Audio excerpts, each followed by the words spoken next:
Welcome to NightSleepWhisper. Tonight, we embark on a journey that transcends time. We travel back thousands of years to ancient Mesopotamia, nestled between golden sands and silver mountains. In this massive 50-chapter epic, you will uncover the mysteries of the city of Uruk alongside Zale and Elara. For now, take a deep breath, find your most comfortable position, and adjust the volume to gently accompany your sleep. The saga is about to begin. Sweet dreams. The sun began to rise over the city of Uruk. The sky changed from a dark blue to a bright, warm orange. The large stone walls of the city looked orange, too. It was the start of a very hot day. Most people in the city were still asleep on their mats. The streets were empty and the air was still. Zale walked slowly down the main path. He was a tall man with strong arms and grey hair near his ears. He was a veteran guard of the city. He wore a simple tunic made of rough cloth and carried a long bronze spear. His leather sandals made a soft rhythmic sound on the dry ground. Zale liked the morning. It was the only time Uruk was truly quiet. He walked past the market square. Usually, this place was full of people selling grain, wool, and fruit. Now, it was just empty wooden tables and the smell of dust. Zale reached the center of the city. Here, the buildings were taller and made of better stone. In the middle of everything stood the great temple. It was a massive building with wide stairs. It was the home of the high priest and the location of the city's greatest treasures. Zale stopped at the bottom of the stairs. He looked up and frowned. Something was wrong. The great temple had two massive doors made of thick cedar wood. These doors were very heavy. Every night, for strong men closed them. They stayed closed until the sun was high in the sky and the morning prayers began. But today, the doors were open. One door was wide open, leaning against the stone wall. The other door was only halfway open. There were no guards at the entrance. There were no servants cleaning the steps. There was only silence. Zale felt a cold shiver on his skin, even though the air was getting hot. "Hello." Zale called out. His voice was deep. It traveled up the stairs and into the dark entrance of the temple. Nobody answered. He climbed the stairs one by one. His hand gripped his spear tightly. He reached the top and looked at the heavy wooden doors. He looked at the floor. He saw a few small scratches on the stone, as if something heavy had been dragged inside. Zale stepped into the great hall. Usually, the hall smelled of sweet incense and fresh flowers. Today, it smelled different. It smelled like old dust and something metallic. The long shadows of the pillars stretched across the floor like dark fingers. "Is anyone here?" he asked again. He did not use a loud voice this time. He did not want to wake the shadows. He walked further into the temple. The light from the sun followed him for a short distance, but the back of the temple remained dark. He headed toward the high priest's private chamber. The door to that room was also open. Zale pushed the door with the tip of his spear. The room was messy. Papers and clay tablets were on the floor. In the center of the room, a large chair was turned over. Zale walked to the middle of the room and stopped. His breath became short. He saw a pair of boots on the floor near the desk. They belonged to the high priest, but the high priest was not standing. Zale took a step forward into the room. His heart beat fast against his ribs. He saw High Priest Enki lying on the floor. The old man was not moving. Zale knelt down beside him. He put his fingers on the priest's neck. There was no pulse. The skin was as cold as the stone floor. Enki was dead. The high priest was a tall man, even in old age. He wore white robes made of fine linen. Now, those robes were dusty. His long white beard was messy. Zale looked at the priest's face. Enki looked surprised. His eyes were wide open, staring at the ceiling. Zale reached out and gently closed the old man's eyes. Zale looked around the private chamber. It was a small, square room with no windows. The only way in or out was the door Zale just used. The walls were made of very thick, heavy stones. There were no holes or secret gaps in the walls. Zale walked back to the door and looked at it closely. The door was very strong. It had a heavy wooden bolt. This bolt was used to lock the door from the inside. Zale saw that the wooden holder on the wall was shattered. He had pushed the door open with his spear, but he had needed a lot of strength because the bolt was in place.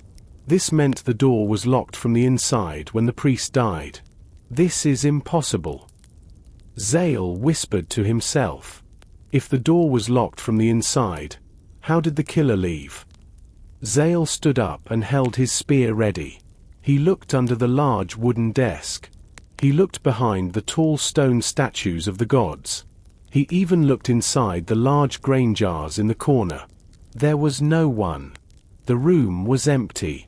Only Zale and the dead priest were in the chamber. Then, Zale noticed something else. He looked at the priest's neck again. Usually, High Priest Enki wore a very famous necklace. It was a thick chain made of solid gold.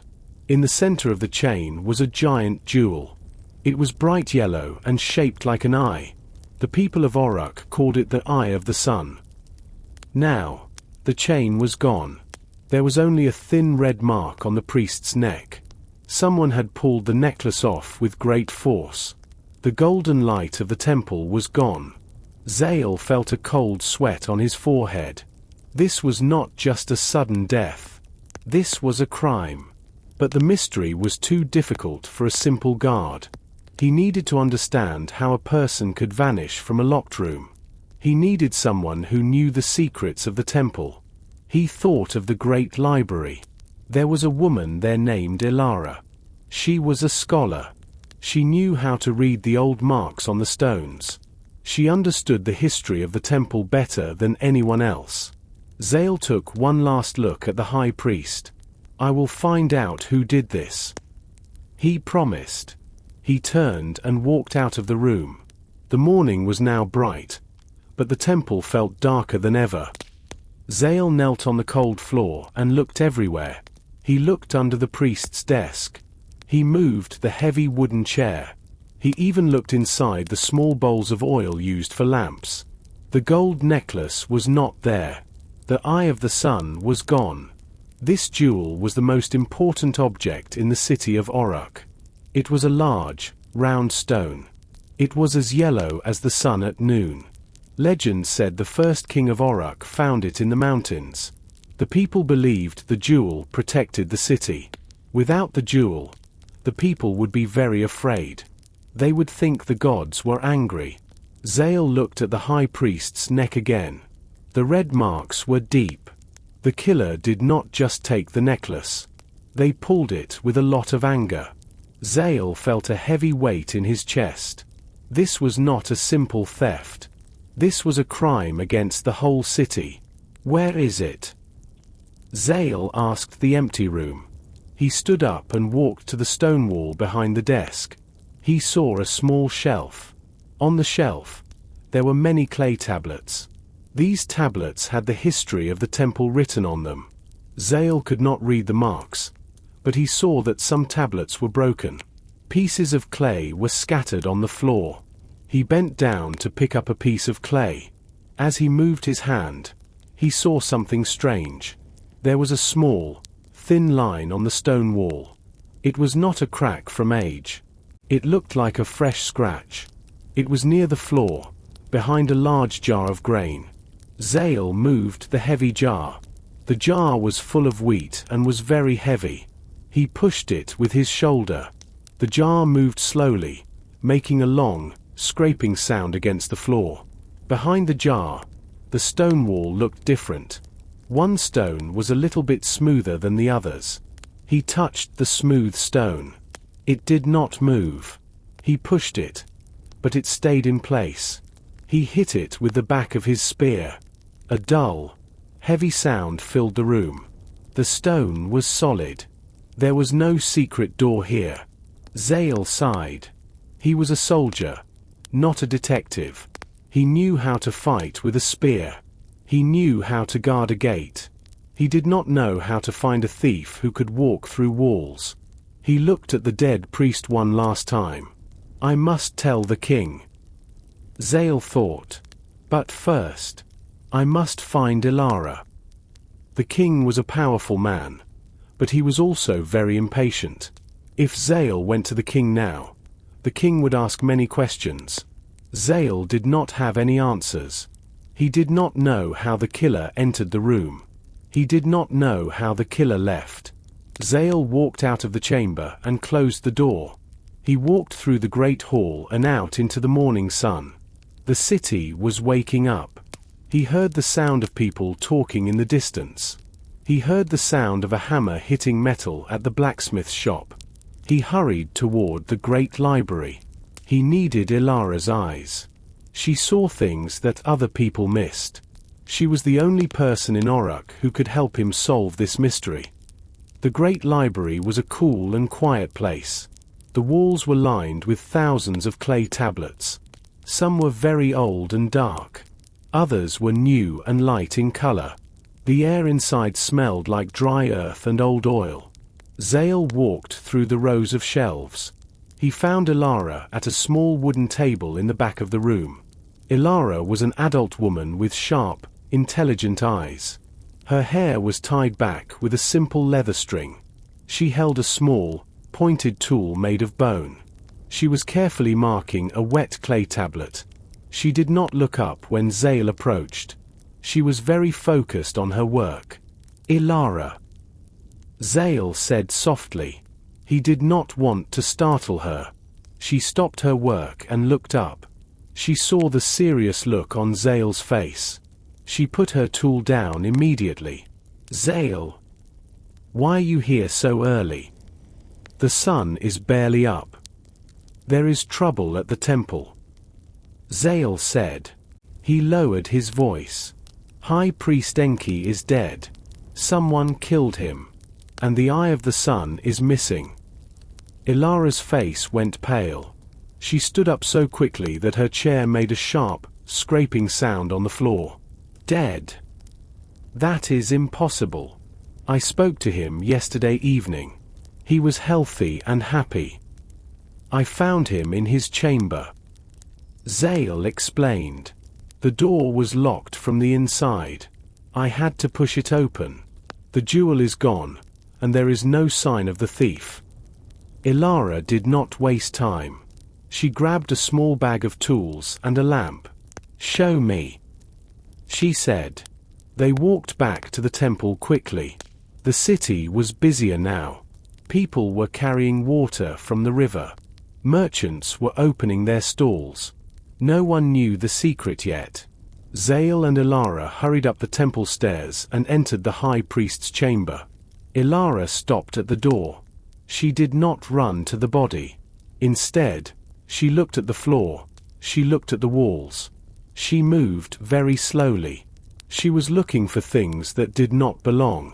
She knelt near the dead priest and looked at the red marks on his neck. The thief was very strong. She whispered, but also very fast. She moved toward the large grain jar that Zale had pushed earlier. She held her lamp close to the ground. The light from the lamp was yellow and shaky. Zale, come here. She called out. Zale walked to her side. Elara was pointing at the edge of a floor stone. Near the corner of the wall, there was a very small pile of powder. It was not gray like the dust of the city. It was not yellow like the grain. It was a bright, deep blue. What is that? Zale asked. I do not know. Elara replied. She touched the powder with her finger. This color is rare. It is the color of the deep sea or a summer sky. We do not have this pigment in Orok. This comes from somewhere very far away. She looked at the locked door and then at the blue dust. The killer did not walk through the walls. Zale. But they left a trail. We just need to follow it. Elara held her lamp very close to the floor. The blue powder was very bright against the dull, grey stone. It looked like a tiny piece of the sky had fallen into the room. She took a small piece of clean cloth from her bag. Carefully, she brushed the blue dust onto the cloth and wrapped it tight. "This is not just dirt," Elara said. Her voice was full of wonder. "This is lapis lazuli. It is a stone from the eastern mountains. It is very hard to find and very expensive. In Uruk, only the richest people or the best artists have this." Zale looked at the tiny blue stain on her cloth. The high priest was a simple man. He did not like expensive things. He did not have artists in his room. "Why is this here?" "The killer brought it," Elara replied. She stood up and looked at the priest's desk. "Look at his hands, Zale." Zale stepped closer to the body of High Priest Enki. He looked at the old man's fingers. There was a small amount of the same blue dust under the priest's fingernails. It looked like Enki had tried to grab something or someone. Or perhaps he had scratched the person who attacked him. He fought back. Zale whispered. He felt a mix of sadness and pride for the old priest. He tried to stop them. Elara nodded. She began to walk around the room again. She looked at the heavy wooden bolt on the door. Then she looked at the walls. "Zale, you said the door was locked from the inside. That means the killer did not leave through the door. But there are no windows here." Zale pointed his spear at the ceiling. "Maybe they climbed." They both looked up. The ceiling was very high. It was made of thick wooden beams and heavy mud bricks. There were no holes. There was no way for a person to climb out. The room was like a stone box. If the killer did not go out the door, and they did not go through the ceiling, where did they go? Zale asked. He felt frustrated. He was a man of action, and this puzzle made his head hurt. Elara did not answer immediately. She went back to the corner where Zale had moved the grain jar. She knelt down again. She rubbed her hand over the floor stones. "The dust is thickest here," she noted. "Near this wall." She pushed against the wall with all her strength. Nothing happened. The stones were cold and still. Then, she looked at the bottom of the wall, where the stone met the floor. There was a very thin line of blue dust leading under the wall. They didn't walk through the wall, Elara said. They went under it. Before Zale could speak, a loud voice came from the temple hallway. The sound of heavy footsteps approached the room. The metal of armor clanked with every step. Zale stood in front of Elara and raised his spear. A messenger in the king's colors appeared at the door. He looked at the dead priest and then at Zale. His face was stern. "The king has heard the news," the messenger said. "He is waiting in the great hall. He wants an answer now. You must come with me." Zale looked at Elara. The mystery was just beginning, but the king's clock was already starting to tick. Zale and Elara followed the messenger through the city. They walked past the busy market and reached the palace gates. The palace was the largest building in Uruk. Its walls were decorated with bright blue bricks and paintings of golden lions. The sun felt heavy on Zale's shoulders as they entered the great hall. Inside, the air was cool but tense. King Adad sat on a tall throne made of dark wood and gold. He was a large man with a thick, black beard. He wore many gold rings on his fingers. Beside him stood his advisors, their faces pale and worried. The king did not look happy.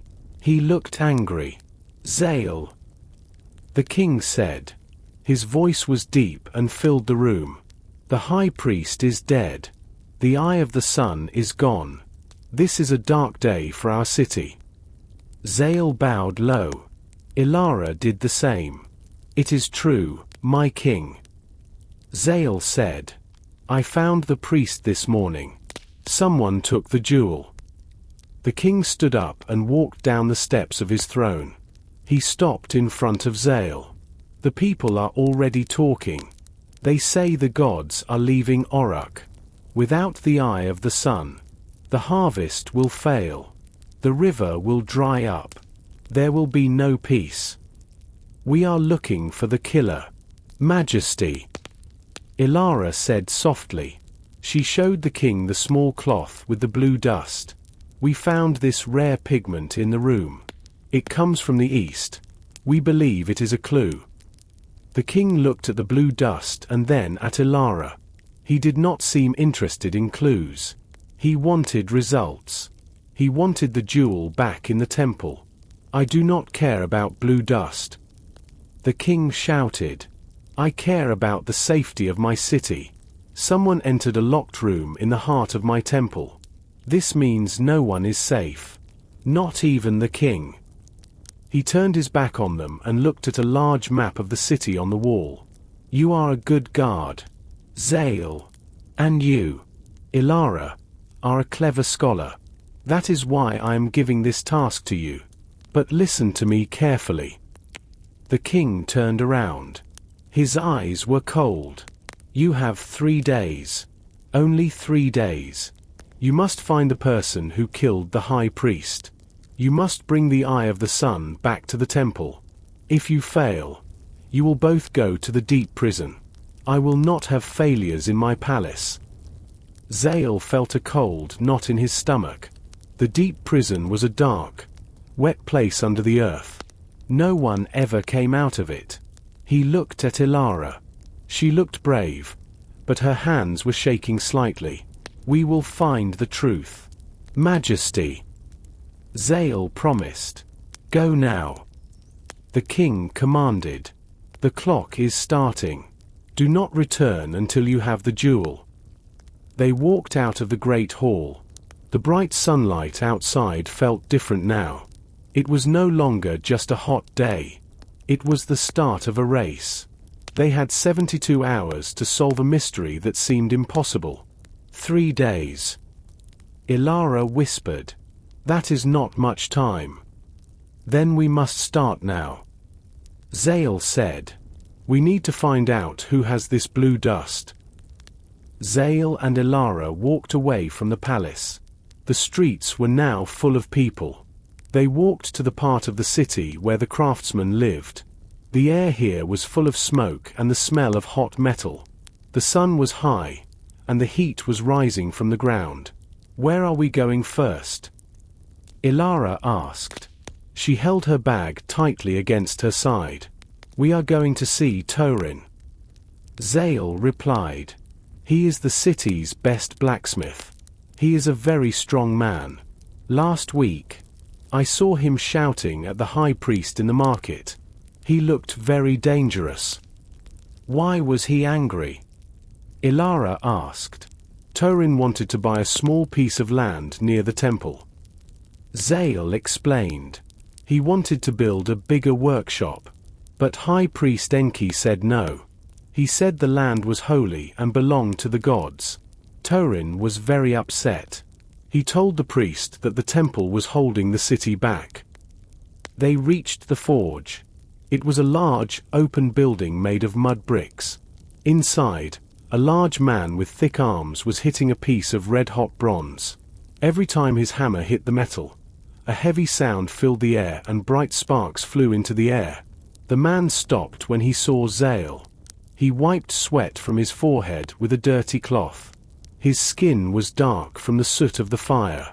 Zale, Torin said. His voice was deep and rough. Why are you here? I am very busy. The king wants 50 new spears by next week. I need to ask you some questions. Torin. Zale said. He looked at Torin's hands. They were covered in black dust and old scars from the fire. Is this about the priest? Torin asked. He put his hammer down on a wooden block. I heard the news. The whole market is talking about it. They say a ghost killed him. Zale stepped closer. He was almost as tall as the blacksmith. You were angry with him. Torin. You wanted his land. Everyone saw you shouting at him. Where were you last night when the sun went down? Torin looked at Zale and then at Elara. He did not look scared. He looked tired. I was angry. Yes. Enki was a stubborn old man. He did not understand that the city needs more metal, not more prayers. But I am not a killer. I am a builder. I spent the whole night here, at this forge. The fire did not go out once. Elara walked around the workshop. She looked at the wooden tables and the stone floor. She saw piles of black coal. She saw pieces of copper and tin. She looked for any sign of the bright blue powder. Do you use blue pigments, Torin?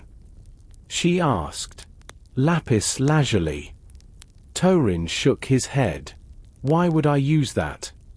I work with fire and bronze. Blue powder is for painters and rich women. It is useless to a blacksmith. It would just turn to ash in my fire. He looked back at Zale. Check my tools. You will find nothing but metal and soot. I have a lot of work to do. If I don't finish these spears, the king will be angry with me, too. Zale looked at Torin's strong hands. He could certainly pull a necklace off a man's neck. But Torin did not seem like a man who hid things in the shadows. Thank you, Torin, Zale said. They walked out of the hot workshop. What do you think? Zale asked Elara. He has the strength. Elara said. But I saw no blue dust. And he did not try to hide his anger. Let us see if his story about the fire is true. Zale and Elara walked toward the high stone walls of Oruk. The sun was hot on their backs. They reached the west gate. This gate was near Torin's workshop. 2 guards stood at the gate with long bronze spears. One of them was a young man named Baron. He knew Zale well. Zale, why are you here? Baron asked. Is there a problem at the temple? The news is traveling fast. We are looking for information. Zale replied. Last night, did you see Torin the blacksmith? He says he was at his forge all night. Is that true? Baron nodded quickly. Yes, he was there. The fire in his forge was very bright. We could see the orange light from the top of the wall. He did not leave his shop once. He was hitting metal for many hours. I even saw him walk to the river for a quick drink of water at midnight. But then he went straight back to work. The second guard agreed. I saw him too. He was shouting at his fire because the heat was too much. He never went near the temple. He was too busy with the king's new spears. Elara looked at Zale. So, Torin has an alibi. 2 guards saw him. He cannot be the killer.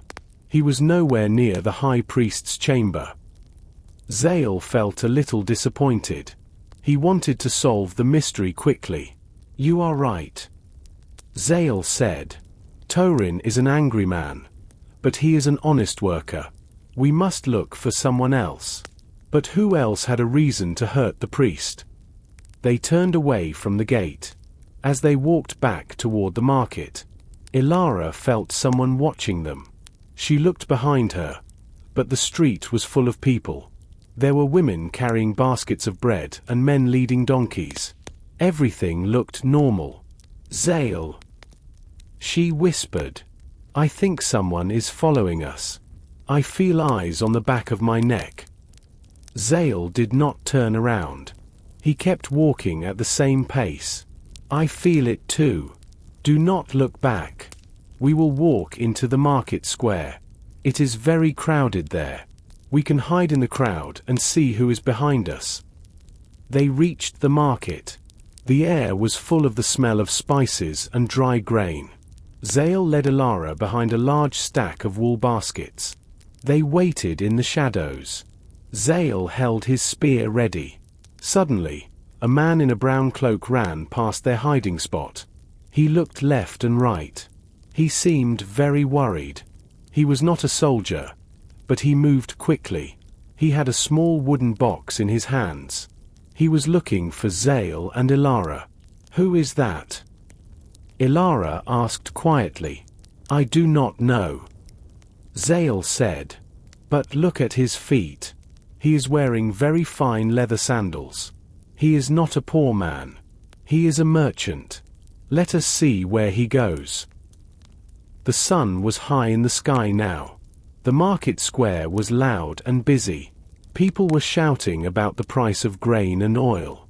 Zale and Elara stayed close to the stone walls of the buildings. They watched the man in the brown cloak. He moved like a snake through the grass. He was fast and quiet. "Stay behind me," Zale whispered to Elara. "Do not let him see your face." The man stopped at a stall selling dried fish.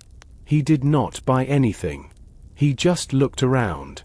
His eyes were small and dark. He looked very nervous.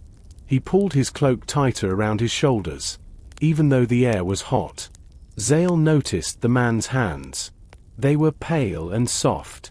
These were not the hands of a farmer or a soldier. These were the hands of someone who worked with pens and ink.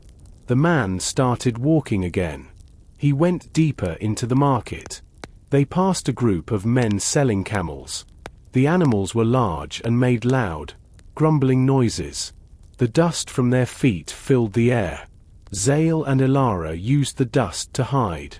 They moved when the man moved. They stopped when he stopped. He is heading toward the river. Elara noted quietly. That is where the foreign ships stay. Many travelers come from the east there. The crowd became even thicker. A group of people was dancing in a circle to the sound of drums. Zale and Elara had to push through the people. It was hard to keep the brown cloak in sight. The smell of roasting meat and sweet dates was everywhere. "I lost him," Elara said. She stood on her toes to see over the heads of the crowd. Zale looked toward the tall pillars of the grain house.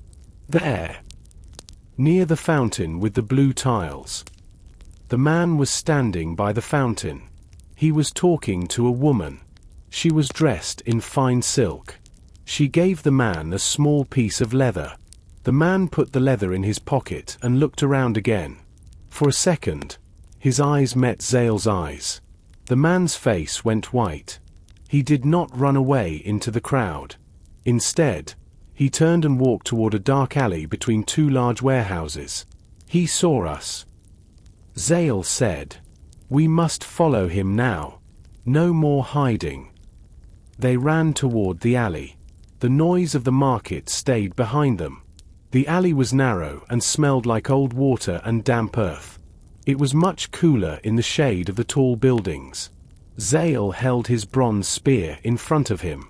His heart was beating fast. At the end of the alley, the man was gone. There was only a heavy wooden door. It was painted a dull green color. Zale pushed the door with his hand, but it was locked from the other side. He went inside. Elara said. She reached down and picked something up from the dusty ground. It was a small piece of blue wool. It was exactly the same bright color as the powder they found in the temple. Zale looked at the blue thread in Elara's hand. The shadow in the market was not a ghost. He was a link to the murder, and he was hiding right here in the city. The sun went down behind the high mountains. The city of Uruk became dark and quiet. Zale was very tired. His legs felt heavy like stones. He said goodbye to Elara near the great library. "Be careful, Elara," he said. His voice was low. "The man in the cloak knows we are looking for him. He saw us in the market. You be careful too, Zale," she replied. She looked at the dark streets. "You are the one with the spear. They will see you as a bigger threat. I will see you at the temple tomorrow morning." Zale walked to his small house near the city walls. It was a simple house made of mud bricks and straw. He reached the door and noticed something strange. The door was not fully closed. He always locked it with a small wooden peg. Now, the peg was lying on the ground, broken in two. Zale pushed the door open slowly. Usually, his house was tidy. But tonight, things were different. His wooden stool was lying on its side. His water jar was broken on the floor. The water made a dark, wet puddle on the dry earth. Zale's heart started to beat fast. He held his bronze spear in both hands. He looked into the shadows of his small kitchen. "Is anyone here?" he asked. No one answered. The house was empty. The intruder was gone. Zale walked to the center of the room. He saw his sleeping mat.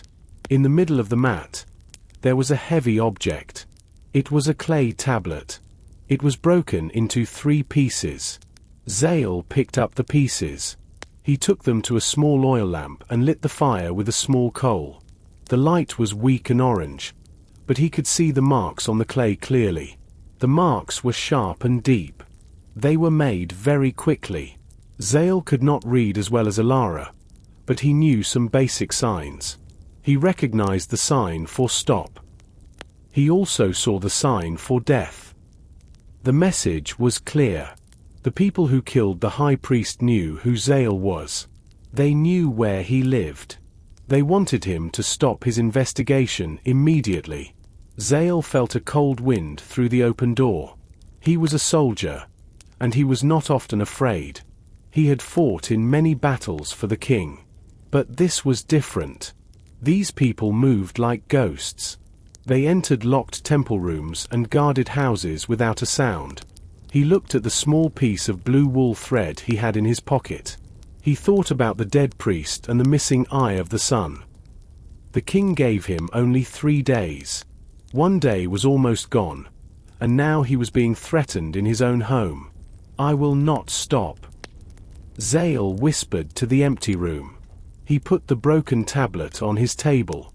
He knew he could not sleep tonight.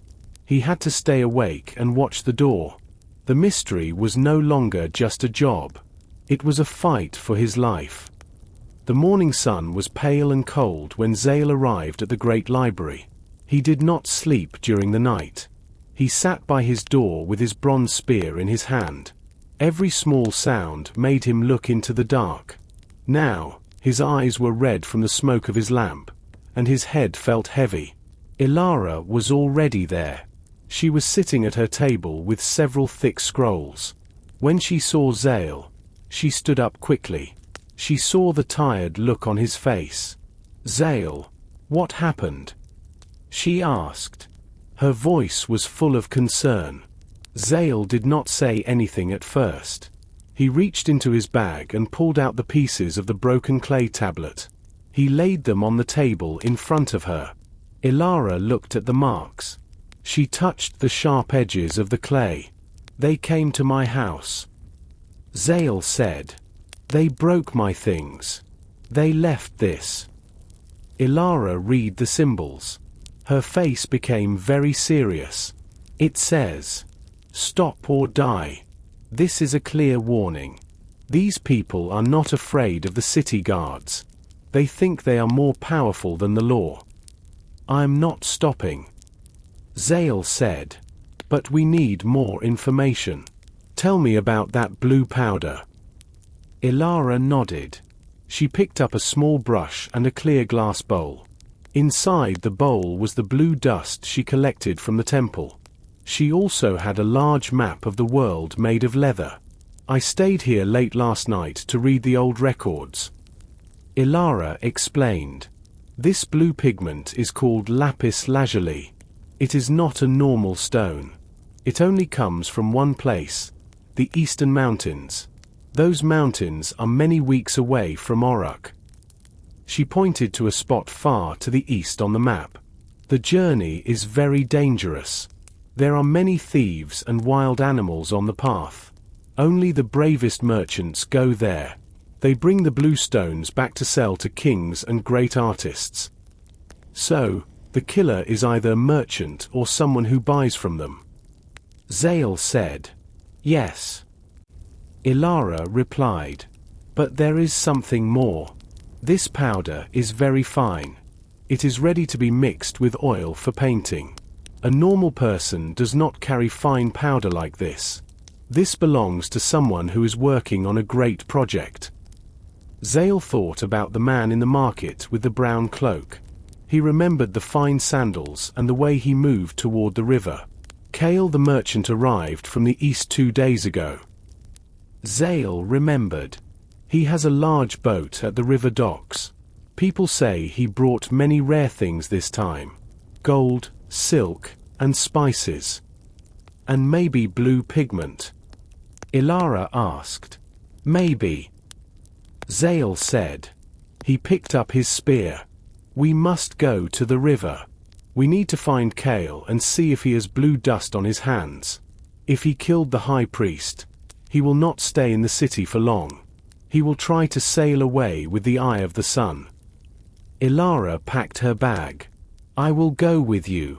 I want to see this merchant myself. They left the quiet library and headed toward the great river. The second day had begun, and the clock was still ticking. The river docks were the heart of Oruk's trade. The great river was wide and moved slowly. Large boats made of reeds and wood sat in the water. Men were busy moving heavy bags of grain and large jars of oil. The air smelled like wet fish and expensive spices. Zale and Elara walked to the end of the long wooden pier. There, they saw a boat that looked different from the others. It was larger and painted with bright colors. A flag from a distant land moved in the wind. This was the boat of Kale the merchant. As they got closer, they saw a man sitting on a soft chair on the deck. He was drinking wine from a silver cup. He wore a long robe made of purple silk. His fingers were covered in silver rings. This was Kale. He looked at Zale and Elara with a small, calm smile. Welcome to my boat, Kale said. His voice was smooth and slow. Are you here to buy silk? Or perhaps some rare spices from the mountains? Zale did not smile back. He stood tall and kept his hand on his spear. We are not here to buy anything, Kale. We are here to talk about the high priest. Kale's smile stayed on his face, but his eyes became cold. He put his silver cup down on a small table. A very sad story. The city is full of talk about it. They say a ghost entered his room. We do not believe in ghosts, Elara said. She stepped forward. We found blue dust in the priest's chamber. Lapis lazuli. We know you are the only merchant who brought that pigment to the city this week. Kale laughed softly. It is true. I brought many bags of the blue stone. It is very popular this year. But I am a merchant, not a killer. I sell things. I do not take things back. Who did you sell it to? Zale asked. He stepped onto the boat. The wood made a soft sound under his heavy boots. Kale looked at his rings. I sold a small bag to the temple last month. The high priest wanted it for a new painting of the sun god. I also sold some to a few wealthy men in the palace. Everyone wants the color of the sky. Zale. Give us the names. Zale commanded. Kale sighed and stood up. He walked to a small wooden chest and opened it. He pulled out a piece of leather with names written on it. I keep records of all my sales. I do not want the king to think I am hiding money. Here. He pointed to a name on the list. This man bought the most. He paid with gold coins, not grain. He was very specific. He wanted the powder to be very, very fine. Elara looked at the name. Her breath caught in her throat. The name on the list was not a stranger. It was a man they both knew very well. It was Haman, the king's chief advisor. Haman. Zale whispered. The man who stands next to the king every day. He told me it was a gift for the queen. Kale said. He went back to his wine. Now, If you are finished, I have a boat to clean. I am leaving Oruk tomorrow morning. The river is calling me. Zale looked at the list and then at Elara. The mystery was moving away from the temple and toward the heart of the palace. If the king's advisor was involved, the danger was much greater than they thought. Zale and Elara walked back toward the great temple. The sun was moving lower in the sky. The shadows of the tall buildings became long and thin. They did not talk much. The name of the king's advisor, Haman, stayed in their minds like a heavy weight. If Haman was the killer, they were in great danger. He was one of the most powerful men in Oruk. We must check the priest's chamber one more time. Zale said. If Haman bought that blue powder, he must have a way to enter the room without a key. I agree. Elara replied. The door was locked from the inside. That is the biggest mystery. A person cannot turn into smoke and fly through a keyhole. They entered the temple. The guards at the entrance let Zale pass because they knew him. The great hall was empty now. The smell of incense was faint. They reached the high priest's room and went inside. The body of Enki was gone now. The temple servants had taken him to the house of peace for the final prayers. But the room still felt cold. Zale went straight to the corner where they found the blue dust. He moved the large grain jar again. He knelt on the floor and looked at the wall stones. Elara, look at this. Zale said. He pointed his finger at a small gap between two large stones. The blue powder is not just on the floor. It is deep inside the crack. Elara knelt beside him. She took a small bronze needle from her bag. She pushed the needle into the crack. The needle went in very deep. There is empty space behind this stone. Zale. This wall is not as thick as it looks. Zale stood up. He put his hands on a large, rectangular stone in the wall. He pushed it with his shoulder. It did not move. He pulled it, but it stayed still. Then, he remembered something he saw in the old barracks. Sometimes, heavy stones did not push or pull. They moved sideways. He put his hands on the right side of the stone and pushed with all his strength. He felt his muscles get tight. For a moment, nothing happened. Then, a low, grinding sound filled the room. The stone began to slide slowly into the wall. It's moving. Elara whispered. The stone moved back and then to the side. Behind it was a dark, square hole. It was just large enough for an adult man to crawl through. A puff of old, dry air came out of the hole. It smelled like the earth and very old dust. Zale took a small lamp and lit it. He held the light near the opening. He saw a narrow set of stairs made of rough stone. The stairs went down into the dark. On the first step, there was a clear footprint in the dust. Next to the footprint was a small, bright blue stain. This is it, Zale said. His voice was grim. This is how the killer entered the locked room. They didn't need the door. They used the secret path of the old builders. Where does it go? Elara asked. She looked into the dark tunnel.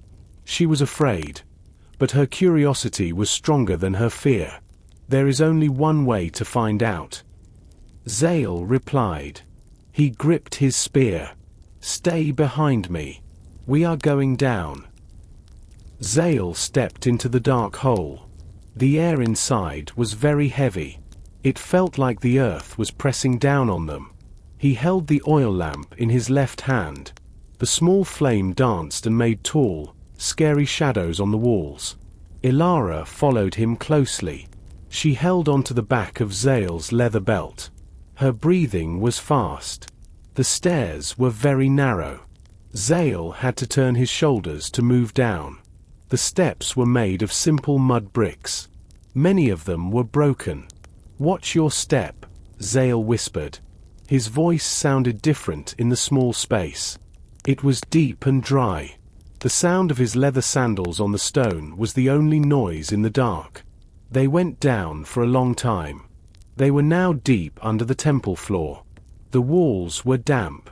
Small drops of water moved slowly down the stones. Zale saw more of the blue powder on the walls. It looked like someone had touched the stone with dirty hands. The blue marks were bright against the dark grey wall. The killer was definitely here, Elara said. She sounded brave, but Zale could feel her hand shaking slightly. Suddenly, Zale stopped. The tunnel opened into a small, square room. It was a junction where two paths met. In the center of the room, there was a large pile of old cloth. Zale held the lamp closer. He realized it was not a pile of cloth. "Wait," Zale said. He put his spear down and knelt. It was a man. He was lying on his side. He wore the simple grey tunic of a temple servant. His hair was short and dark. Zale turned him over gently. The man's face was very pale. He was not breathing. His skin felt like cold clay. "It is Sargon," Elara whispered. She covered her mouth with her hand. "He is one of the younger servants. He cleans the high priest's chamber every morning. People said he disappeared after the murder. The other guards were looking for him in the city." Zale looked at Sargon's body. There were no marks of a fight. There was no blood on his tunic. But Sargon's eyes were wide and red.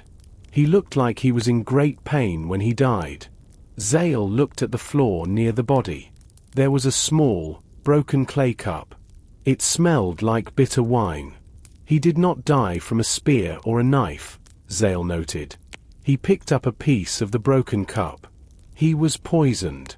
The smell is very strong. It is the poison of the desert snake. Why would they kill a servant? Elara asked. Her eyes were full of sadness. Sargon was a kind man who always helped the scholars with their heavy tablets. Maybe he saw the killer, Zale replied. Or maybe he helped the killer and then became a problem. The person who did this does not like to leave witnesses. Zale looked at Sargon's right hand. The fingers were closed very tightly into a fist. The servant was holding something. Zale carefully moved the man's cold fingers one by one. Inside the hand was a small, thin piece of leather. It was a scrap from a larger document. "Look," Zale said. He showed the leather to Elara. There was writing on it. It was not a long message. It was just one name, written in black ink. Zale held the lamp closer to the scrap of leather.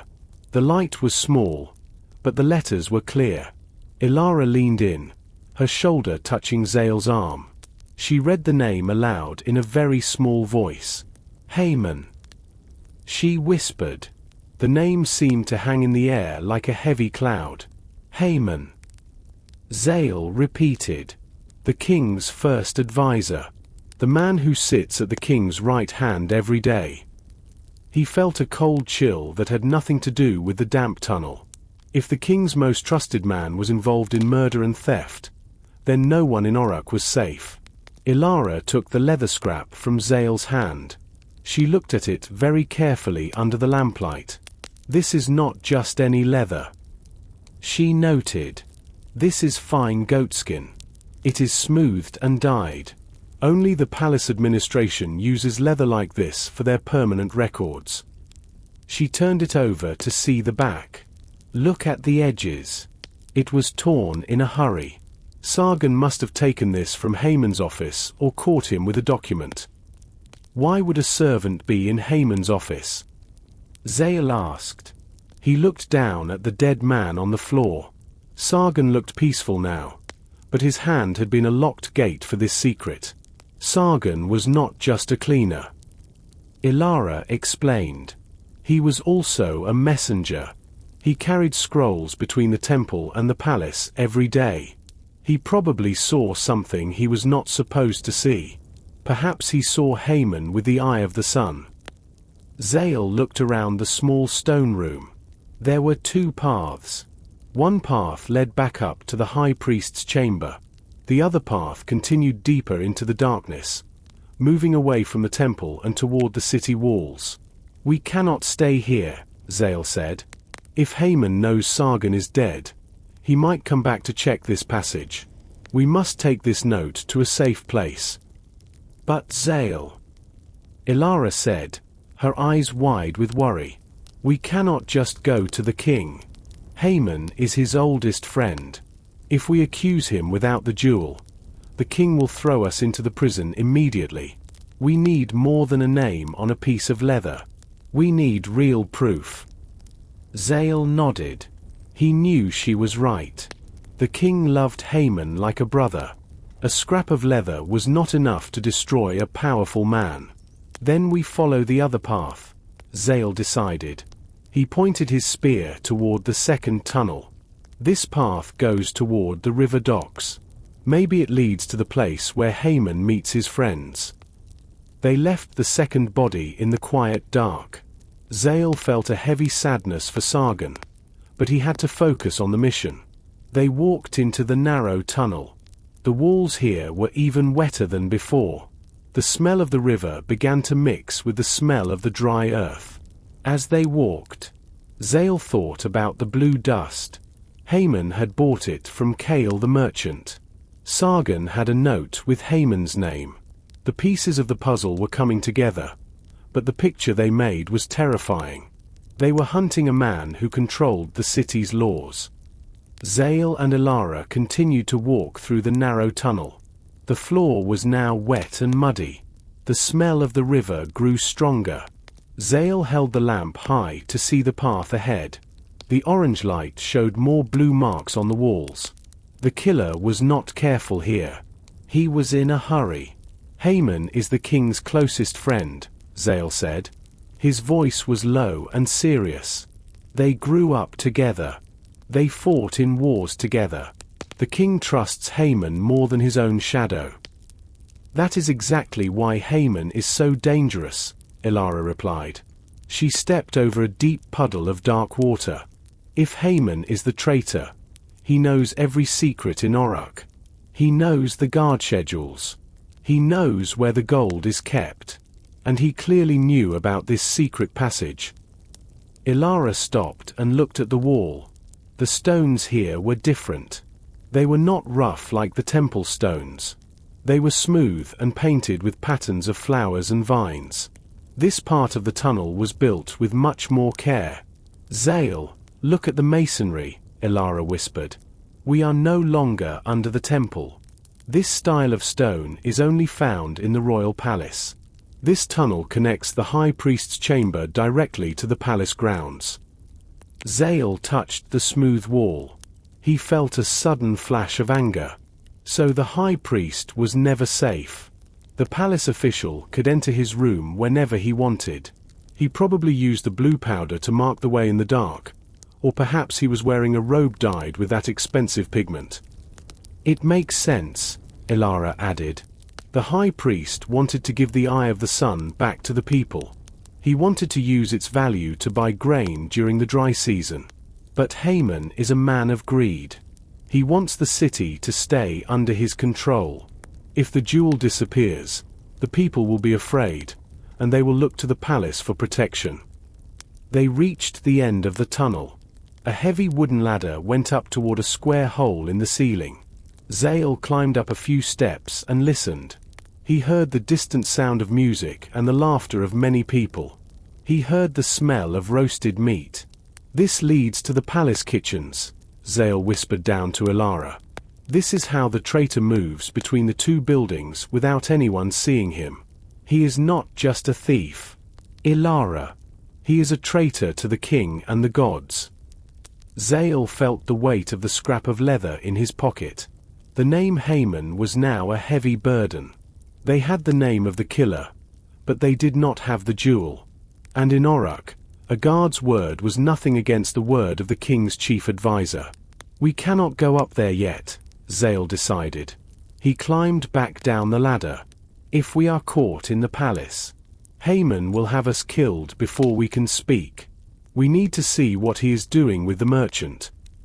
The river, Elara said. Kale the merchant said he was leaving tomorrow. If Haman is working with him, the jewel might be on that boat right now. Zale nodded. They turned back into the darkness of the tunnel. They had to reach the river before the sun came up again. The second day was halfway over, and the mystery was becoming a matter of life and death. The moon was a thin silver curve in the sky when Zale and Elara finally reached the river docks. The water was dark and looked like moving oil. The tall reeds near the shore made a soft, rustling sound as the wind blew through them. The city was mostly quiet, but the river never truly slept. Zale led Elara behind a large stack of cedar logs. The wood smelled sweet and fresh. From this spot, they could see Kale's boat clearly. The merchant ship was still tied to the wooden pier. A few small oil lamps burned on the deck, casting long, yellow reflections on the water. "Look," Zale whispered, pointing his finger. "There is Kale." The merchant was standing near the front of the boat. He was no longer wearing his purple silk robe. He wore a dark, simple tunic that made him hard to see in the shadows. He was talking to someone on the pier. The other person was wearing a heavy cloak with a deep hood that hid their face completely. "Is that Haman?" Elara asked. She tried to see under the hood, but the darkness was too thick. "I cannot tell," Zale replied. "But look at the way the merchant bows. He is talking to someone very important. He is not talking to a servant or a simple soldier." The person in the cloak handed a small, heavy bag to Kale. The merchant opened the bag and looked inside. Even from a distance, Zale and Elara could see the glint of gold coins. Kale smiled and nodded. He then reached into his own belt and pulled out a small object wrapped in a blue cloth. "The blue cloth," Elara whispered. "That must be the jewel." The merchant handed the blue bundle to the cloaked figure. The person took it with both hands. They held it tightly against their chest, as if it were a precious child. They did not look at the gold again. They turned away from the boat and started walking toward the city walls. "They are splitting up," Zale said. "Kale is staying on the boat, and the cloaked person is taking the jewel back into the city. We have to follow the jewel." "But what about the gold?" Elara asked. "That gold is proof of the crime. The jewel is more important," Zale insisted. "Without the eye of the sun, the king will never believe us. If we catch the person with the stone, the mystery is over." They waited for the cloaked figure to pass their hiding spot. The person moved quickly and with purpose. Their leather boots made a soft sound on the damp ground. As the figure walked past, a gust of wind blew the hood back for a split second. Zale and Elara both held their breath. In the moonlight, they saw a flash of a silver beard and a very expensive earring. It was not Haman. It was a face they did not expect to see at the river at midnight. "That wasn't Haman," Elara gasped. "I know," Zale said, his voice shaking with surprise. "That was the high priest's brother, Jaru." Zale and Elara followed Jaru from a distance. The high priest's brother did not walk like an old man. He moved with a fast and steady pace. He kept his head down and his hands tucked inside his heavy cloak. He turned away from the main road and entered a small, private garden near the palace walls. The garden was full of tall palm trees and the sound of a small stone fountain. "Why is Jaru here?" Elara whispered. "He is supposed to be at the temple, praying for his brother." "He is not praying," Zale said. He pointed to a stone bench under a large tree. A second man was already waiting there. He was tall and thin. He wore a long, white robe with gold thread at the collar. It was Haman, the king's advisor. The moonlight hit his face, and he looked very impatient. He was tapping his fingers on his knee. Jaru reached the bench. He did not bow. He sat down next to Haman. The two men began to talk in low voices. Zale and Elara crawled closer, hiding behind a thick bush. The air was filled with the sweet smell of night flowers, but the conversation was bitter. "Do you have it?" Haman asked. His voice was sharp like a knife. Jaru pulled the blue bundle from his cloak. He opened the cloth just a little bit. A soft, yellow light seemed to come from inside. It was the eye of the sun. The jewel was beautiful, even in the dark. "I have it," Jaru said. "But the cost was high. My brother is dead because he would not listen to reason. He wanted to give this power away to the common people.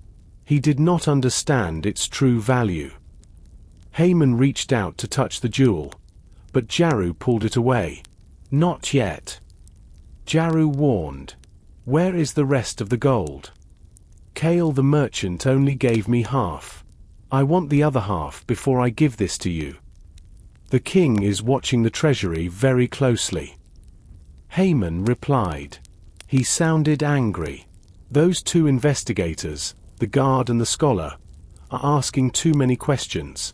I sent them a warning, but they are still looking. We must be careful." "Kill them then," Jaru said coldly.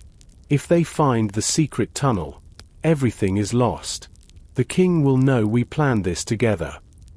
"I have a better plan," Haman said. He stood up and looked toward the palace. "Tomorrow is the great feast. I will put the poison in the king's wine. When he dies, the city will be in chaos. In the confusion, we will use the jewel to open the underground gate.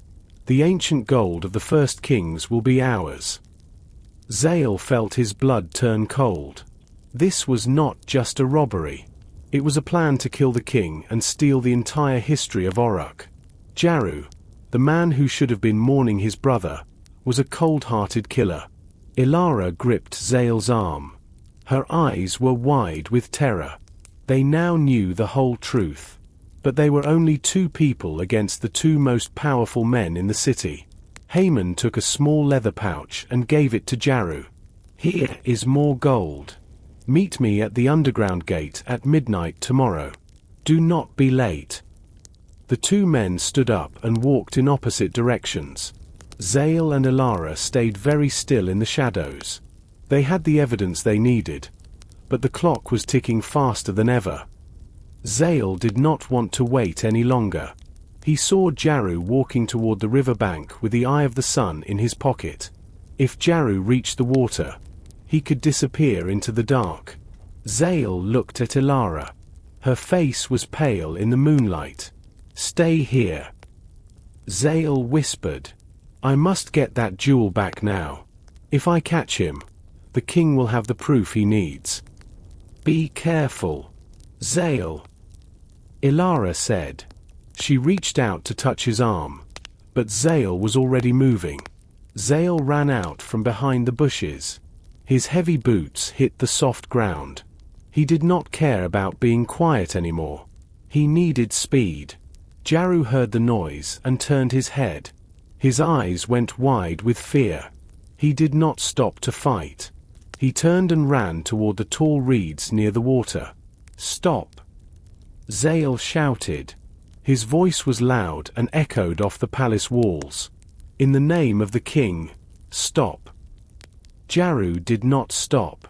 He was surprisingly fast for a man of his age. He pushed through the thick, green reeds. The plants made a loud rustling sound as he moved. Zale was right behind him. The ground became very muddy and wet. Zale's sandals sank into the cold mud, making it hard to run.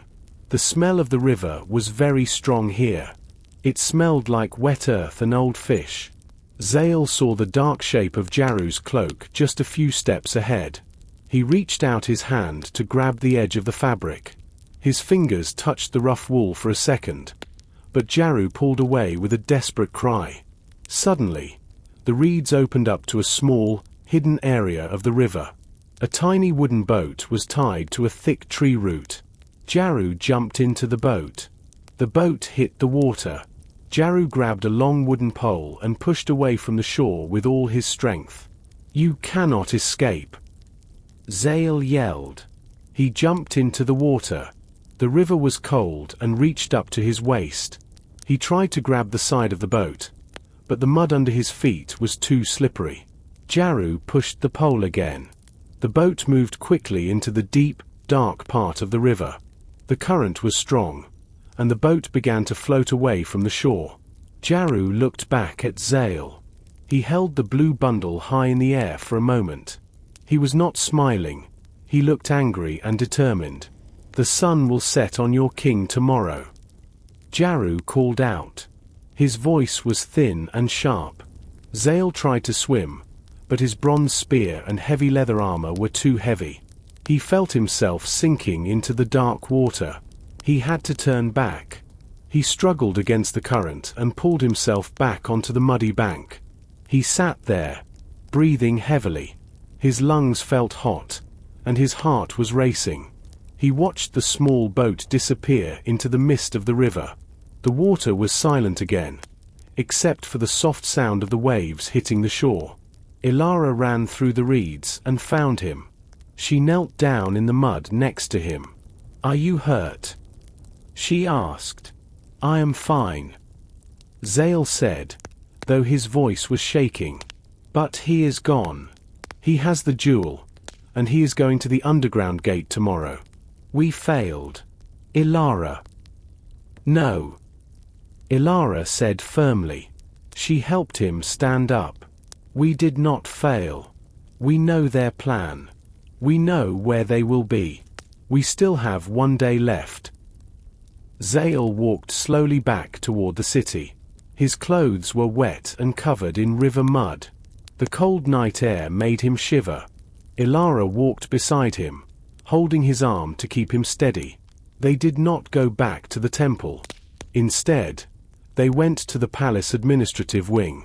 "If Jaru is the thief, then Haman is the brain," Zale said. He wiped mud from his face. Haman's office must have more than just a list of merchants. There must be a map or a key. They reached the side entrance of the palace. Zale knew the guard at this door.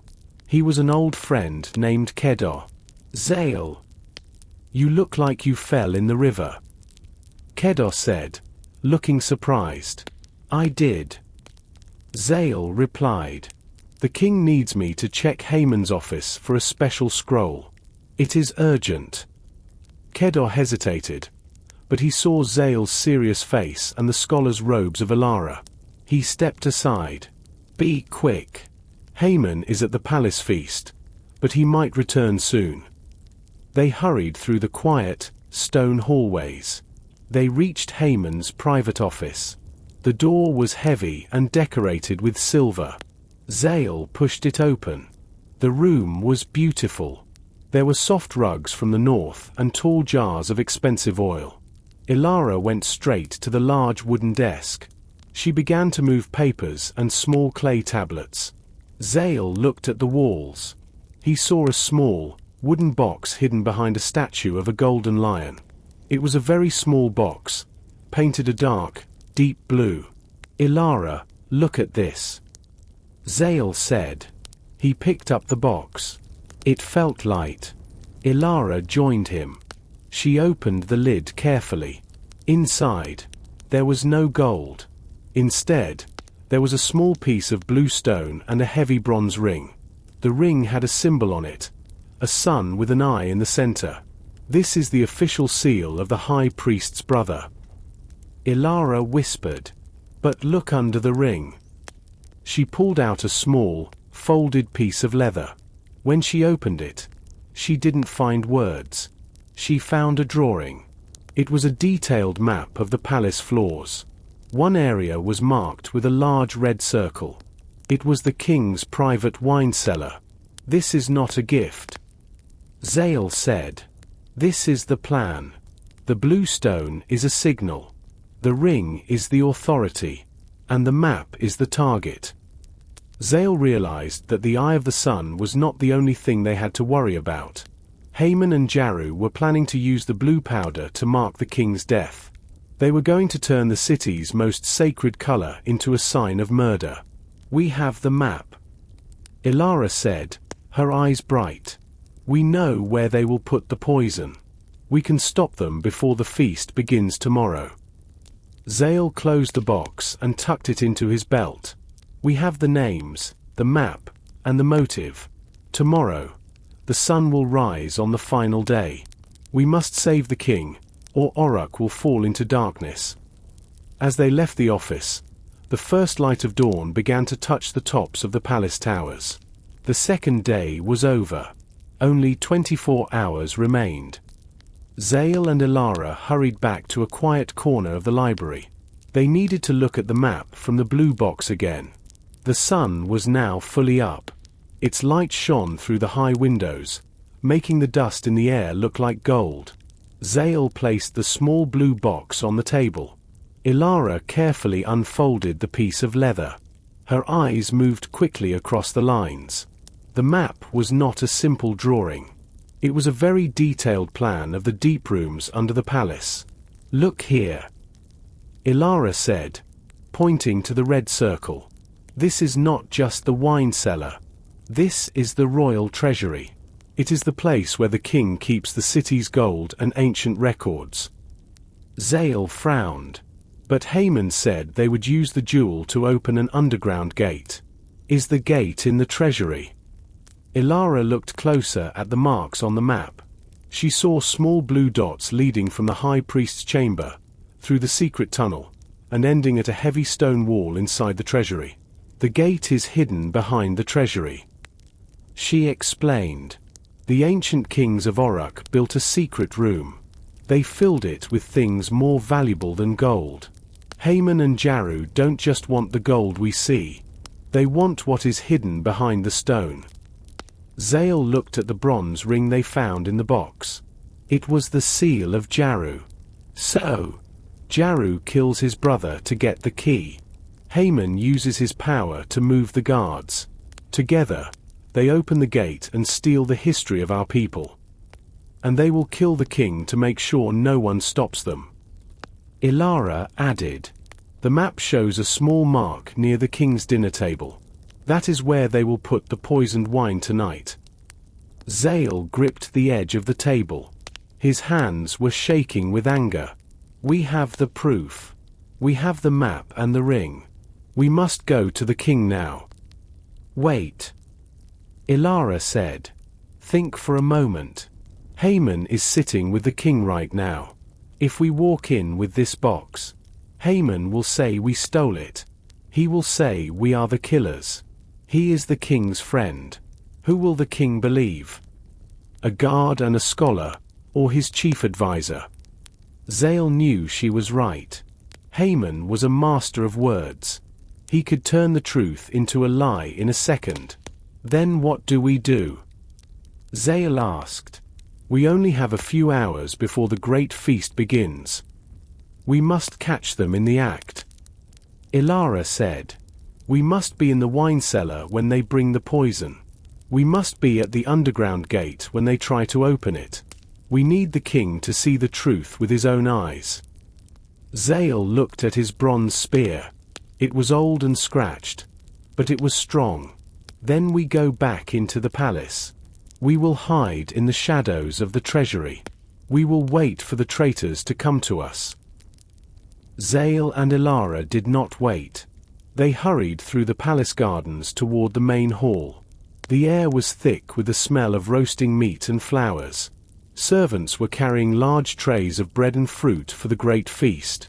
The sun was starting to go down, casting long, red shadows across the stone floors. In the middle of the hallway, they saw Haman. He was wearing a beautiful white robe with silver thread. He was talking to a group of soldiers. When he saw Zale and Elara, his face did not show fear. Instead, he smiled a cold, thin smile. "Stop right there," Haman said to the soldiers. He pointed at Zale. "There is the man I told you about. The guard who went mad." Zale stopped and held his spear firmly. "Haman, We know the truth. We found your box. We know about the poison and the underground gate. We know you worked with Jaru to kill the high priest." Haman laughed. But the sound was empty. He looked at the soldiers around him. "Do you hear him? He is confused. He found a box in my office because I put it there to keep it safe. It was a gift from the Eastern merchant, Kale. But it was not a gift for me. It was a trap." Elara stepped forward. "A trap? You bought the blue powder. Haman. We have the merchant's list." Haman shook his head sadly. "Kale the merchant is a liar and a thief. He is working with Jaru. They wanted to frame me because I am the king's most loyal servant. They knew I was looking into their crimes. They stole the eye of the sun and tried to put the blame on me." The soldiers looked at Zale with doubt in their eyes. Haman was a powerful man. He spoke with a voice that sounded like the truth. Zale felt the situation changing. The proof in his hand felt less heavy now. "I saw you in the garden, Haman," Zale shouted. "I saw you meeting with Jaru at midnight. I heard you talk about the king's wine. You saw a man in a white robe." Haman replied calmly. "Many people in this palace wear white robes. I was in my bed last night. My own servants will tell the king that I never left my room." Haman walked closer to Zale. He spoke in a whisper that only Zale and Elara could hear. "You are just a guard, Zale. And you are just a girl who reads stones. Nobody will believe you over me. I have the king's ear. You have nothing but a piece of leather and a story." He turned back to the soldiers. "Take them to the guest rooms. Do not let them leave until the feast is over. I will tell the king about their discovery later. We must not ruin the celebration with these lies." The soldiers moved toward Zale. Zale looked at Elara. If they were locked away now, the king would drink the poison, and Jaru would open the gate. "We have to move," Zale whispered to Elara. He didn't wait for the soldiers to grab him. He turned and ran toward the back of the hall, pulling Elara with him. They needed to get to the king before Haman could tell his version of the story. Zale and Elara ran through the side doors, escaping the soldiers. They moved fast through the dark palace halls. The music of the great feast was getting louder. It was the sound of drums and small flutes. The smell of roasted lamb was thick in the air. "The king's table is at the end of the hall," Zale said, his breath coming in short gasps. "We must get there before the first cup of wine is served." They reached the entrance of the great dining hall. It was a massive room with gold-painted pillars. Hundreds of guests were sitting on soft rugs. In the center, on a raised platform, sat King Adad. He looked happy. Next to him, Haman was already sitting. Haman looked calm, but his eyes were watching the wine servants. A young servant walked toward the king. He carried a heavy silver tray. On the tray was a single golden cup filled with dark, red wine. Zale saw Haman lean forward slightly. "Look," Elara whispered. "The wine taster is not there." Usually, a taster drank from the king's cup first to check for poison. But the taster was nowhere to be seen. The servant reached the king and bowed low. The king reached out his hand to take the cup. "Stop!" Zale shouted. He ran into the room, pushing past the guests. "My king! Do not drink!" The music stopped. The room became silent. Every guest turned to look at the muddy guard and the scholar. King Adad stopped with the cup near his lips. He looked angry.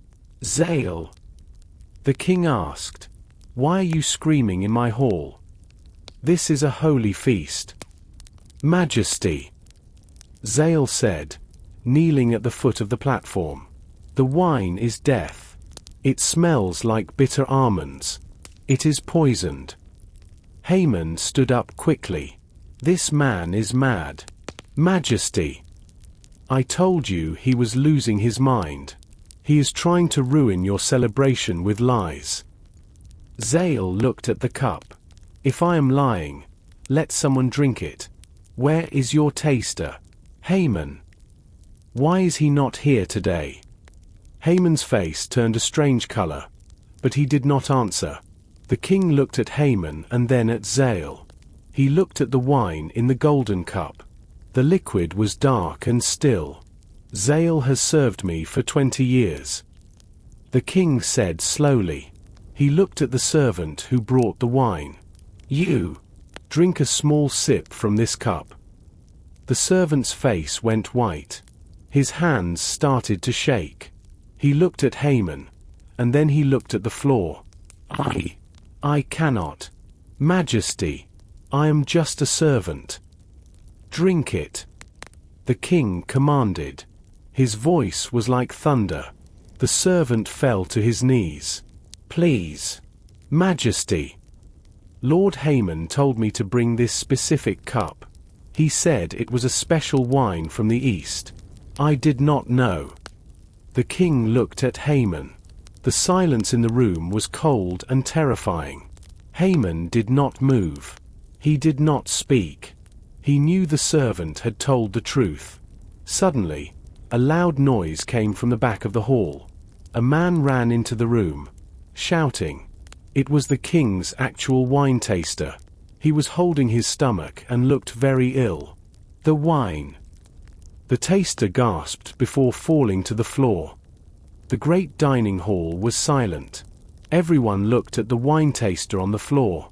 The man was breathing hard. His skin was the color of old ash. He tried to speak, but he could only make a soft, dry sound. He pointed a shaking finger toward the silver trays on the side of the room. Help him! Elara shouted. She ran to the man's side. She was a scholar, but she knew some things about medicine from her studies of ancient tablets. She looked at the taster's eyes. They were very small, like tiny black seeds. He has been poisoned, but not by the wine in the king's cup. He ate something else. The king stood up. He looked at Haman. Haman was standing very still. He did not try to help the taster. He did not even look at him. His eyes were fixed on the golden cup that still sat on the king's table. Haman. The king said. His voice was low and dangerous. Explain this. Why is my taster dying on the floor? Why did you give my servant a special cup for me? Haman did not answer. Instead, he looked at the guards standing by the doors. Seize them. Haman commanded, pointing at Zale and Elara. They are the ones who brought the poison into this palace. They are trying to kill the king and blame me. But the guards did not move. They looked at King Adad. They had seen Zale save the king's life just moments ago. They knew Zale was a brave soldier. They did not trust Haman's angry words. Zale is right, Elara said, looking up from the taster. The taster found the poison in the kitchen. He must have tasted a small bit of the food meant for the king's table. That is why he is sick. He tried to come here to warn us. Zale stepped toward the king. Majesty, the taster is strong. He will live if we give him clean water and salt. But the danger is not over. Haman is not alone. Jaru, the high priest's brother, is at the underground gate right now. They want the treasure of the first kings. The king looked at the wine taster, who was now being carried away by two servants. Then he looked at Haman. The king's face was full of sadness and anger. He had loved Haman like a brother. To see his friend as a killer was a heavy blow. Take Haman to the stone tower. The king ordered the guards. Lock him in the highest room. I will deal with him after I see this underground gate for myself. No! Haman screamed. He tried to run, but two strong guards grabbed his arms. They pulled him out of the hall. He fought and kicked, but he could not escape. The king turned to Zale. "You saved my life today, Zale. And you, Elara, have shown great wisdom. But if Jaru is at the gate, we must go now. Show me where this secret place is." "We must hurry, Majesty," Zale said, picking up his spear. "The sun is down. The final hour of the third day is here." The king ordered his soldiers to guard the palace gates. He stayed behind to ensure no other traitors were hiding in his court. He looked at Zale and Elara. "Go to the library. Find the secret of this gate. I will meet you at the temple entrance with 20 men in 1 hour." Zale and Elara ran back to the great library. The building was dark now. Only a few small oil lamps burned on the walls. The rows of stone shelves looked like giant teeth in the shadows. Elara went to the very back of the room. This was the section for the oldest records. These tablets were not made of clay. They were carved into heavy black stone. "We need the tablets of the First Age," Elara said. Her voice echoed in the quiet room. "If there is an underground gate, the builders would have written about it here." Zale helped her move a heavy stone lid from a large chest. Inside, there were many small stone cylinders. Elara picked one up and held it near a lamp. She moved it slowly, reading the ancient marks. "These tell the story of the city's birth," she whispered. "They say the first kings did not just build walls. They built a great chamber deep under the earth. It was a place to keep the city's soul safe during times of war."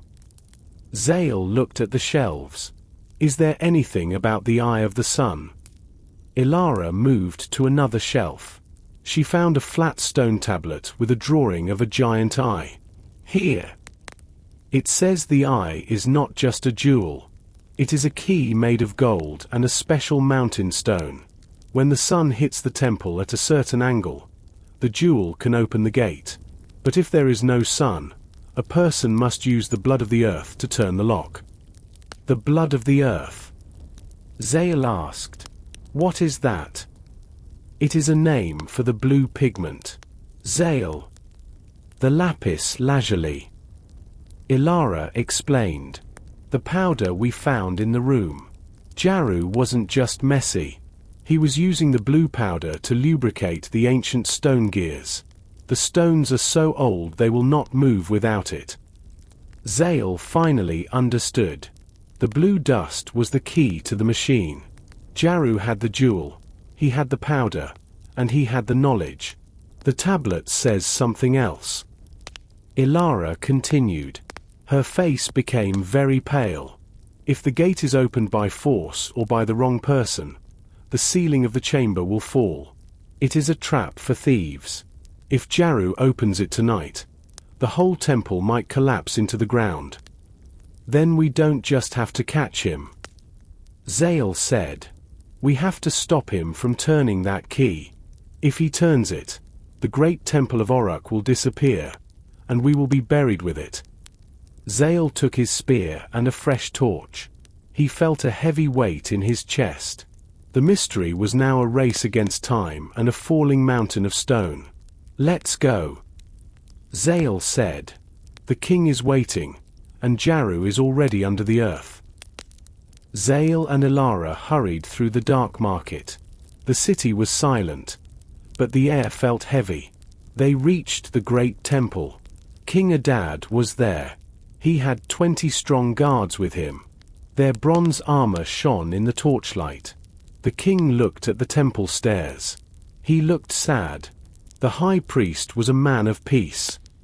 The king said, his voice was soft, "I cannot believe Jaru did this to his own brother." "Majesty," Elara said. She held a small piece of stone from the library. "We found a forgotten legend. The first kings of Oruk did not just build a city of stone. They built a city of stories. The chamber below us is part of the great balance. If it is opened by a man with a dark heart, the balance will break." The king nodded. "What exactly is in the chamber?" "Is it gold?" The legend calls it the breath of Oruk. Elara replied, "Most people think it is gold and jewels, but the ancient stones say it is the secret to the river and the sun. Jaru thinks he will find a mountain of gold. He is wrong." Zale led the way into the temple. They entered the high priest's chamber. The secret wall was still open. The guards looked at the dark hole with fear. They were brave soldiers, but they did not like the dark places under the earth. One by one, Zale commanded, "Follow me. Keep your torches high." They went down the narrow stairs. The heat from the torches made the tunnel feel very small. The smell of the river was stronger now. Elara continued to talk in a low voice as they walked. She told the king about the first queen of Oruk. She told him about the stars and how they guided the city during the first harvest. These were the legends the people had forgotten over the many years. If the gate is forced open, the temple will fall. Zale warned, "The legend says the stone will become like water. Everything above us will come down." They reached the second chamber. The body of the servant, Sargon, was still there. The king knelt by the young man. He touched the servant's shoulder. "You were a loyal man." The king whispered, "I will remember your name." Suddenly, the air in the tunnel moved. A low, heavy sound came from the deep darkness. It was the sound of giant stones rubbing against each other. It was not a fast sound.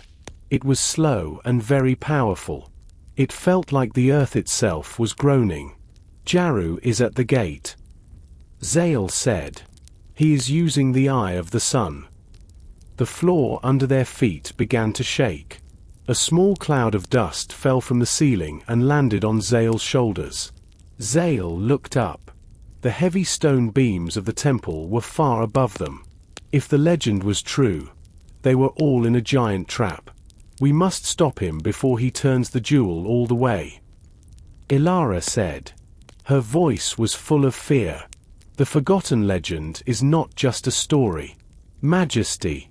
It is a warning to those who are greedy." They ran into the final tunnel. The light from a lamp was visible in the distance. The mystery was almost at its end. The final tunnel opened into a chamber so large that the torches of the 20 guards could not touch the far walls. The ceiling was held up by 12 massive pillars carved in the shape of giants. In the center of the room stood the underground gate. It was a perfect circle of white stone, 10 feet high, set into the dark rock. In the middle of the circle was a small, star-shaped hole. Jaru was there. He looked small and broken against the massive gate. His clothes were torn, and his hands were stained a deep, permanent blue from the lapis lazuli powder. He had the eye of the sun pushed into the star-shaped hole. He was turning it with a heavy bronze lever, his muscles straining. "Stop, Jaru!" King Adad's voice rang out, echoing like a drum in the hollow space. Jaru froze. He turned his head slowly. His eyes were wide and bloodshot, filled with a feverish light. He did not look like a priest. He looked like a man possessed by a ghost. "You are too late, Majesty." The ancestors left this for those with the courage to take it. My brother was a coward. He wanted to keep this glory hidden in the dark. "It is not glory, Jaru," Elara said, stepping forward. "It is a balance. If you turn that key any further, the weight of the temple above will crush us all. Look at the pillars." Zale looked up. The giant stone pillars were beginning to crack. Small spiderwebs of fractures were spreading across the faces of the carved giants. The low groaning sound was now a constant hum that vibrated in Zale's teeth. "Lies!" Jaru screamed. He threw his weight against the lever one last time. With a sound like a mountain breaking, the circular door began to rotate. A thin beam of light, impossibly bright for being so deep underground, shot out from the star-shaped hole. It hit the blue dust on Jaru's hands, making them glow with an eerie, cold light. "The gold," Jaru whispered, his anger turning to wonder. "I can see the gold." But as the door moved, a heavy stone block fell from the ceiling, crashing just inches from the king. The entire chamber shook violently. Dust and pebbles rained down like hail. "The trap is active," Zale shouted. He ran toward the gate. He didn't care about the gold or the secrets. He only saw the lever. If he didn't reverse the mechanism, the breath of Orruk would become their tomb. "Zale, don't!" Elara cried out. Zale reached the gate just as the stone gears behind the wall began to scream. He grabbed the bronze lever, his hands slipping on the blue powder Jaru had used as a lubricant. Jaru hissed and tried to push Zale away, but Zale was a soldier of the king. He struck Jaru with the butt of his spear, sending the traitor to the floor. Zale gripped the lever with both hands, planting his feet in the shifting dust. "Help me!" he yelled to the guards. 3 guards ran forward, joining Zale at the lever. Together, they pushed against the ancient machinery. The gate stopped its rotation. The light from the eye of the sun flickered and dimmed. The groaning of the ceiling slowed, but the cracks in the pillars remained. "It's stuck," one of the guards yelled. "The gears are jammed." Zale looked at the star-shaped hole. The eye of the sun was glowing a deep, angry red. It wasn't just a key, it was a timer, and they were running out of seconds. The sound of the screaming metal filled the chamber. It was a high, sharp noise that hurt Zale's ears. The massive circular gate was tilted, caught between opening and closing. The eye of the sun sat in the center, pulsing with a heat that Zale could feel through the air. "The gears are grinding," Elara shouted over the noise. She ran toward the wall, her eyes searching the cracks in the stone. "The blue powder." Jaru used too much in one spot, and now it has clumped into a paste. It's not a lubricant anymore. It's a wedge. Zale looked at the lever. It wouldn't budge. "How do we clear it?" "If we don't move it now, the pillars will snap."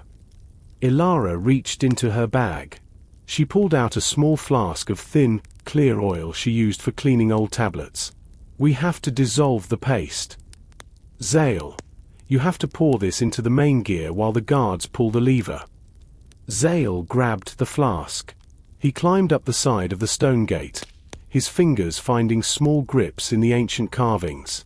The heat from the jewel was intense now, like standing too close to a blacksmith's forge. He reached the top where the largest stone teeth met. Just as Elara said, a thick, blue gunk was jammed between the teeth of the gears. "Now!" Zale yelled. He poured the oil into the gap. Below him, the king joined the guards at the lever. With a collective roar of effort, they pushed. For a heartbeat, nothing happened. Then, with a wet, sliding sound, the gear cleared.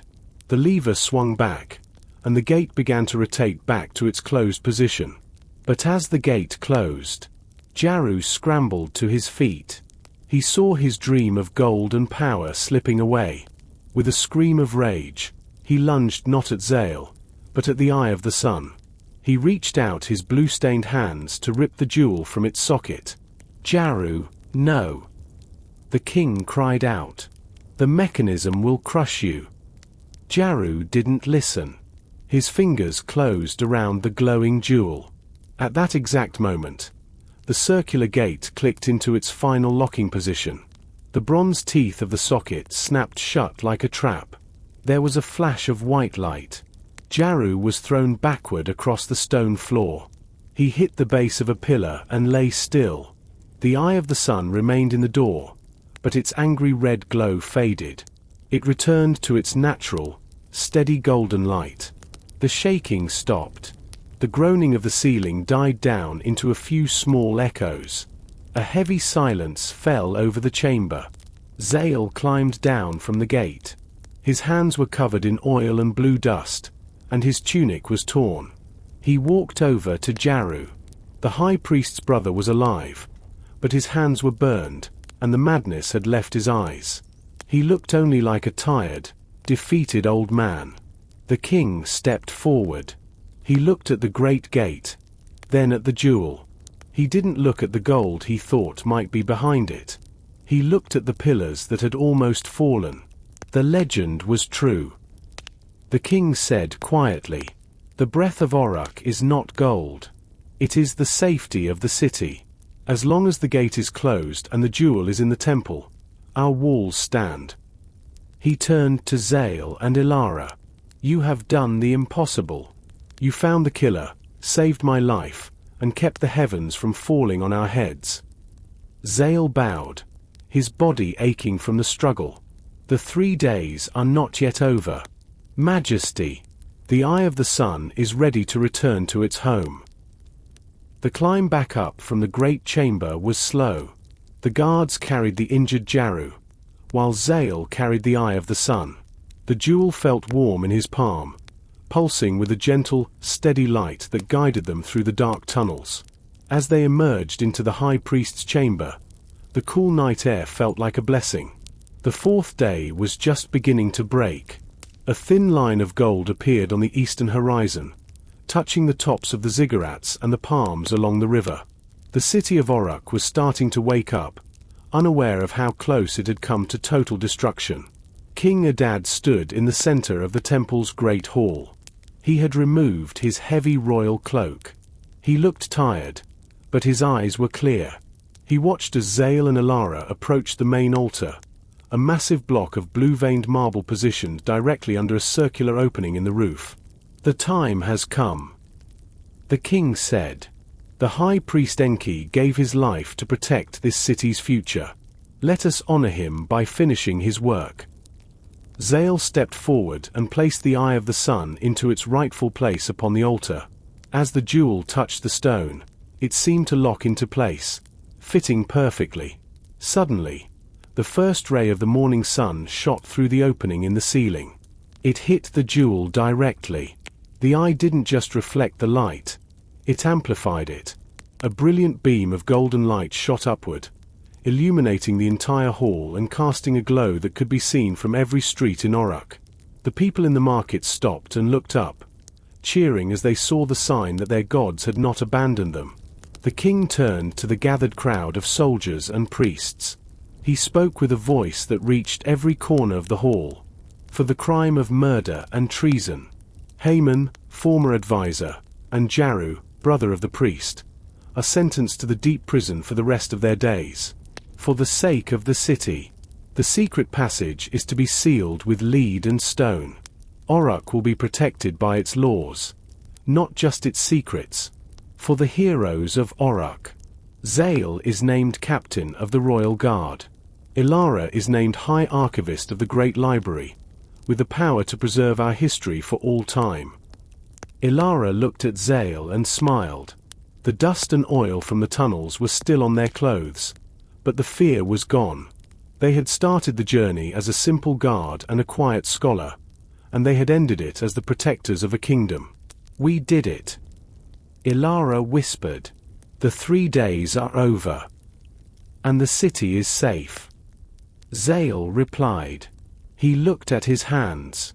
They were no longer stained with the blue dust of the traitor, but with the honest work of saving his home. The king stepped toward them, offering a hand to each. "The sun rises on a new Oruk today. Come, let us walk out and meet our people." A month had passed since the night the temple almost fell. The city of Oruk was no longer a place of shadows and secrets.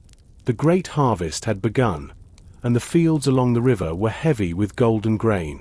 The market was louder than ever, filled with the voices of merchants from the east, west, and south, all bringing their goods to the most famous city in the land. Zale stood on the high balcony of the palace, his new bronze armor gleaming in the afternoon sun. As captain of the guard, he now wore a red cape and a silver crest on his helmet. He looked down at the bustling streets. He could see the children playing near the fountain with the blue tiles and the steady line of donkeys carrying baskets of dates to the storehouses. It looks different from up here, doesn't it? Zale turned to see Elara. She was dressed in the fine white linen of the High Archivist, carrying a small bundle of new clay tablets. She looked happy and rested. The tired circles under her eyes were gone. It looks peaceful. Zale replied. It's hard to believe that just a few weeks ago, we were crawling through the mud and fighting for our lives in the dark. The city has a short memory for fear, but a long memory for legends. Elara said, leaning against the stone railing. The poets are already singing songs about the guard and the scholar who saved the sun. They've added a lot of dragons and monsters to the story, of course. Zale laughed. Dragons. I only remember a very angry old man and a lot of blue dust. Speaking of the dust, Elara reached into her bag and pulled out a small, clear jar. Inside was a tiny amount of the lapis lazuli powder. I kept a little bit. Not for a key, but for a painting. I'm starting a new record of our history. The first page will be the story of how we found the eye of the sun. I wanted to use the true color. And Haman? And Jaru? Zale asked, his voice becoming serious. They are in the deep prison, just as the king promised. Elara said. They have plenty of time to think about the gold they didn't get. Haman keeps asking for silk robes, but the guards only give him wool. The sun began to set, turning the sky a deep shade of purple and orange. In the distance, at the top of the great temple, the eye of the sun caught the final rays of light. It didn't glow with the angry red of the trap. It glowed with a soft, warm amber that seemed to bless the city below. You know, Zale said, looking at Elara. The king asked me today if I needed anything for my new barracks. I told him I only needed one thing. What was that? A scholar. Zale smiled. To make sure I don't forget the lessons we learned. The city is strong because of its walls, but it's safe because of its truth. Elara smiled back and placed her hand on his armored arm. I think that can be arranged. Captain. They stood together for a long time, watching the lights of the city flicker on one by one. The mystery was solved. The traitors were gone, and the eye of the sun was home. Oruk was more than just a city of stone and mud. It was an eternal city, held together by the courage of those who dared to look into the dark. The peace of Oruk lasted exactly 40 days. On the morning of the 41st day, Zale stood atop the great ziggurat, waiting for the daily miracle. Usually, when the first ray of dawn hit the eye of the sun, the temple would erupt in a blinding gold light that signaled the start of the city's heartbeat. But today, the light was different. It was pale, flickering like a candle in a drafty room. Zale frowned, his hand resting on the hilt of his new silver-pummeled sword. He looked at the priests, who were whispering and pointing at the sky. The sun was high, but the warmth felt distant. It was as if a thin, invisible veil had been pulled across the world. Captain! A voice called out. Elara was climbing the stone steps, her face etched with a familiar look of worry. She wasn't carrying her usual scrolls. She was carrying a small stone bowl filled with water. Do you feel it too? Zale asked, gesturing to the dimming temple. The library is cold. Zale. She replied. The ink is drying strangely on the tablets, and the water in the sacred basins is turning cloudy. She held up the bowl. The water inside wasn't clear. It had a swirling, milky texture, as if someone had dropped a pearl into it. This isn't a mechanical failure of the gate. This is something in the air itself. They walked toward the altar where the eye of the sun sat. Usually, the jewel was too bright to look at directly. Now, Zale could see deep into its facets. At the very center of the gold stone, there was a tiny, growing speck of black. It looked like an ink blot on a clean page. It's tarnished. Zale whispered. How can a jewel of the gods tarnish? It's not tarnish, Elara said, her voice trembling. It's a shadow. Look at the horizon. Zale. Toward the north. Zale looked past the city walls, past the lush riverbanks, toward the great mountains. A wall of grey mist was rolling across the plains. It wasn't a storm, and it didn't move like a cloud. It moved like a slow, heavy tide of smoke, swallowing the light as it advanced. Suddenly, a bell began to ring from the palace. It wasn't the rhythmic chime of a feast. It was the frantic, uneven tolling of an alarm.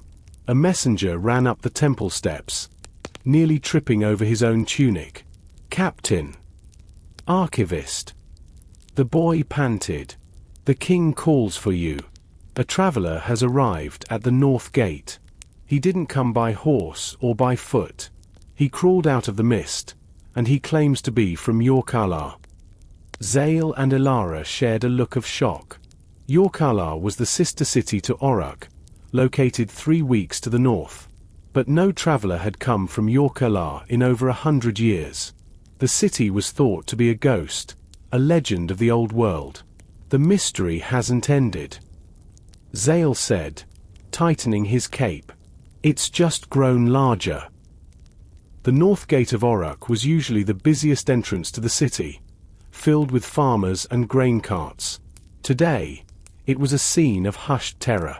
The guards had formed a circle, their spears pointed outward, not at an army, but at a single, broken man lying on the cobblestones. Zale pushed through the crowd, with Elara close behind.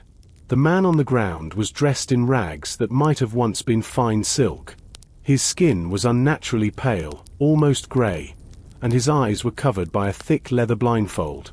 "Stay back, Captain," one of the guards warned. "He brings a chill with him. The air around him feels like midwinter." Zale ignored the warning and knelt beside the man. As he got closer, he felt the temperature drop.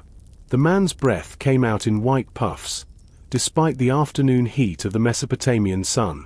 "I am Zale, captain of the guard," Zale said firmly. "Who are you, and what is the meaning of this mist?" The traveler's hands shook as he reached up to pull back his blindfold. When he did, the crowd gasped. The man's eyes were not white or brown. They were a solid, glassy black, reflecting nothing. "The eye is blind," the traveler rasped. His voice sounded like dry leaves scraping on stone. "In Yorkala, the sun died first. Then the shadows learned to walk. They are coming for the second eye, Captain. They are coming for Oruk." Elara knelt on the other side of the man, her scholar's eyes searching for clues. She noticed a bronze amulet around the man's neck. It was shaped like a crescent moon, but it was broken in half. "The moon of Yorkala," she whispered. "The sister jewel to our son. They took it." The man groaned. "The Shadow King took the moon and turned it into a void. Now he seeks the sun to complete the eclipse. If the two jewels meet in the dark, the day will never return." The man suddenly gripped Zale's arm. His touch was cold, like ice. "You must go to the Valley of the Silent Kings. The map is hidden in the Black Archive. Find the Star Chamber." Before he could finish, the man's body stiffened. A black vapor began to rise from his mouth, swirling into the air like a tiny, angry storm.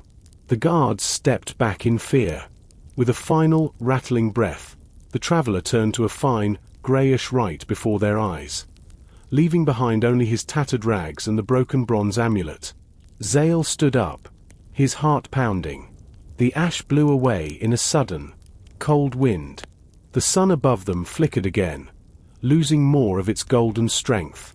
"The Black Archive," Elara said, her face set in grim determination. "It's the restricted basement of the library. My predecessor told me it was cursed and sealed it with lead. We have to go there, Zale. Now." The great library of Oruk was a place of light and learning, but its lowest level was a place of shadows and forgotten things. Zale and Elara stood before a heavy cedar door bound in thick plates of lead. The air here was stale and smelled of ozone and ancient earth. No one has opened this door in 3 generations. Elara said, holding a heavy iron key. The records say that the knowledge kept here was too dangerous for a world that wanted peace. It contains the history of the Great Eclipse Wars. Zale placed his hand on the door. He could feel a faint vibration, as if something deep inside the wood was humming. Haman and Jaru were greedy for gold, Elara. But this feels like a hunger for the world itself. Open it. The key turned. As the door swung open, the light from their torches seemed to be swallowed by the room. The black archive was filled with shelves of obsidian tablets, black, volcanic glass that felt cold to the touch. Unlike the clay tablets upstairs, these were carved with symbols that seemed to glow with a faint, purple light. Elara moved along the shelves, her fingers tracing the jagged edges of the glass. Here, she said, stopping at a pedestal in the center of the room. The tablet of the Sky Wolf. It tells the story of the 2 jewels. The sun and the moon were never meant to be separated. They were the 2 eyes of the Great Protector. When the city was split into Oruk and Yorkala, the jewels were split too. Zale looked at a drawing on the wall. It showed a figure in a black robe holding a staff that ended in a dark orb. The Shadow King. He noted. Who was he? He was the first king of Yorkala. Elara read. Her voice hushed. He tried to merge the jewels to gain immortality. Instead, he created a hole in the world. He was banished to the Valley of the Silent Kings. But the prophecy says he would return when the hearts of the people became cold and divided. The people were divided by Haman's lies. Zale realized. The betrayal in the palace. It wasn't just a crime. It was a signal. It weakened the seal. Suddenly, the floor of the archive began to shake. A low, rhythmic sound came from behind one of the walls. The sound of something heavy and ancient waking up. The obsidian tablets began to rattle on their shelves, some of them cracking and falling to the floor. We have to find the map to the valley. Zale shouted over the noise. Elara grabbed a heavy cylinder made of silver and black glass from the pedestal. I have it. But we have to leave, Zale. The archive is rejecting us. A thick, black liquid began to seep from the ceiling, smelling like stagnant water. As they ran for the door, Zale looked back. For a split second, he saw a pair of glowing purple eyes watching them from the corner of the room. They weren't human eyes. They were the eyes of something that had been waiting for a very long time. When they emerged from the library, the city of Oruk was transformed.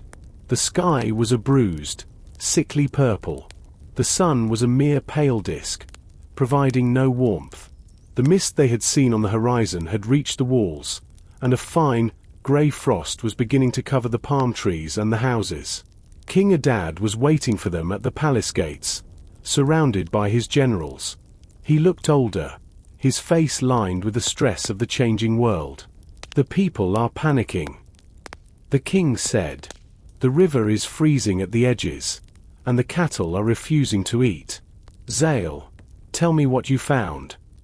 Zale stood straight, though his boots were still covered in the black dust of the archive. Majesty, the city is under attack by an ancient force. Yorkala has fallen, and the Shadow King is moving toward us. He wants the eye of the sun. If he takes it, the winter will never end. What is our defense? The king asked, looking at his generals. We have 10,000 spears, but how do we fight a mist? Spears will not stop him. Elara said, stepping forward with the silver cylinder. We must find the star chamber in the Valley of the Silent Kings. There is a third artifact, the Scepter of the Dawn. It is the only thing that can bind the jewels back together and banish the shadow. The king looked at the horizon. The mist was thick now, and strange, elongated shadows were moving within it. They didn't have legs. They glided over the ground like tattered flags. The valley is a death trap. It is a desert of salt and ghosts. No army can march there. Then an army should not go. Zale said, "I will go. With Elara. We know the jewels. And we know the history. Give us your fastest horses and enough water for 10 days. You are my captain of the guard." The king said, his voice heavy, "If you leave, the city loses its heart. If I stay," Zale replied, "the city loses its sun. I would rather die in the desert trying to bring back the light than watch my people freeze in the dark." The king was silent for a long moment. Then, he took his own bronze signet ring and handed it to Zale.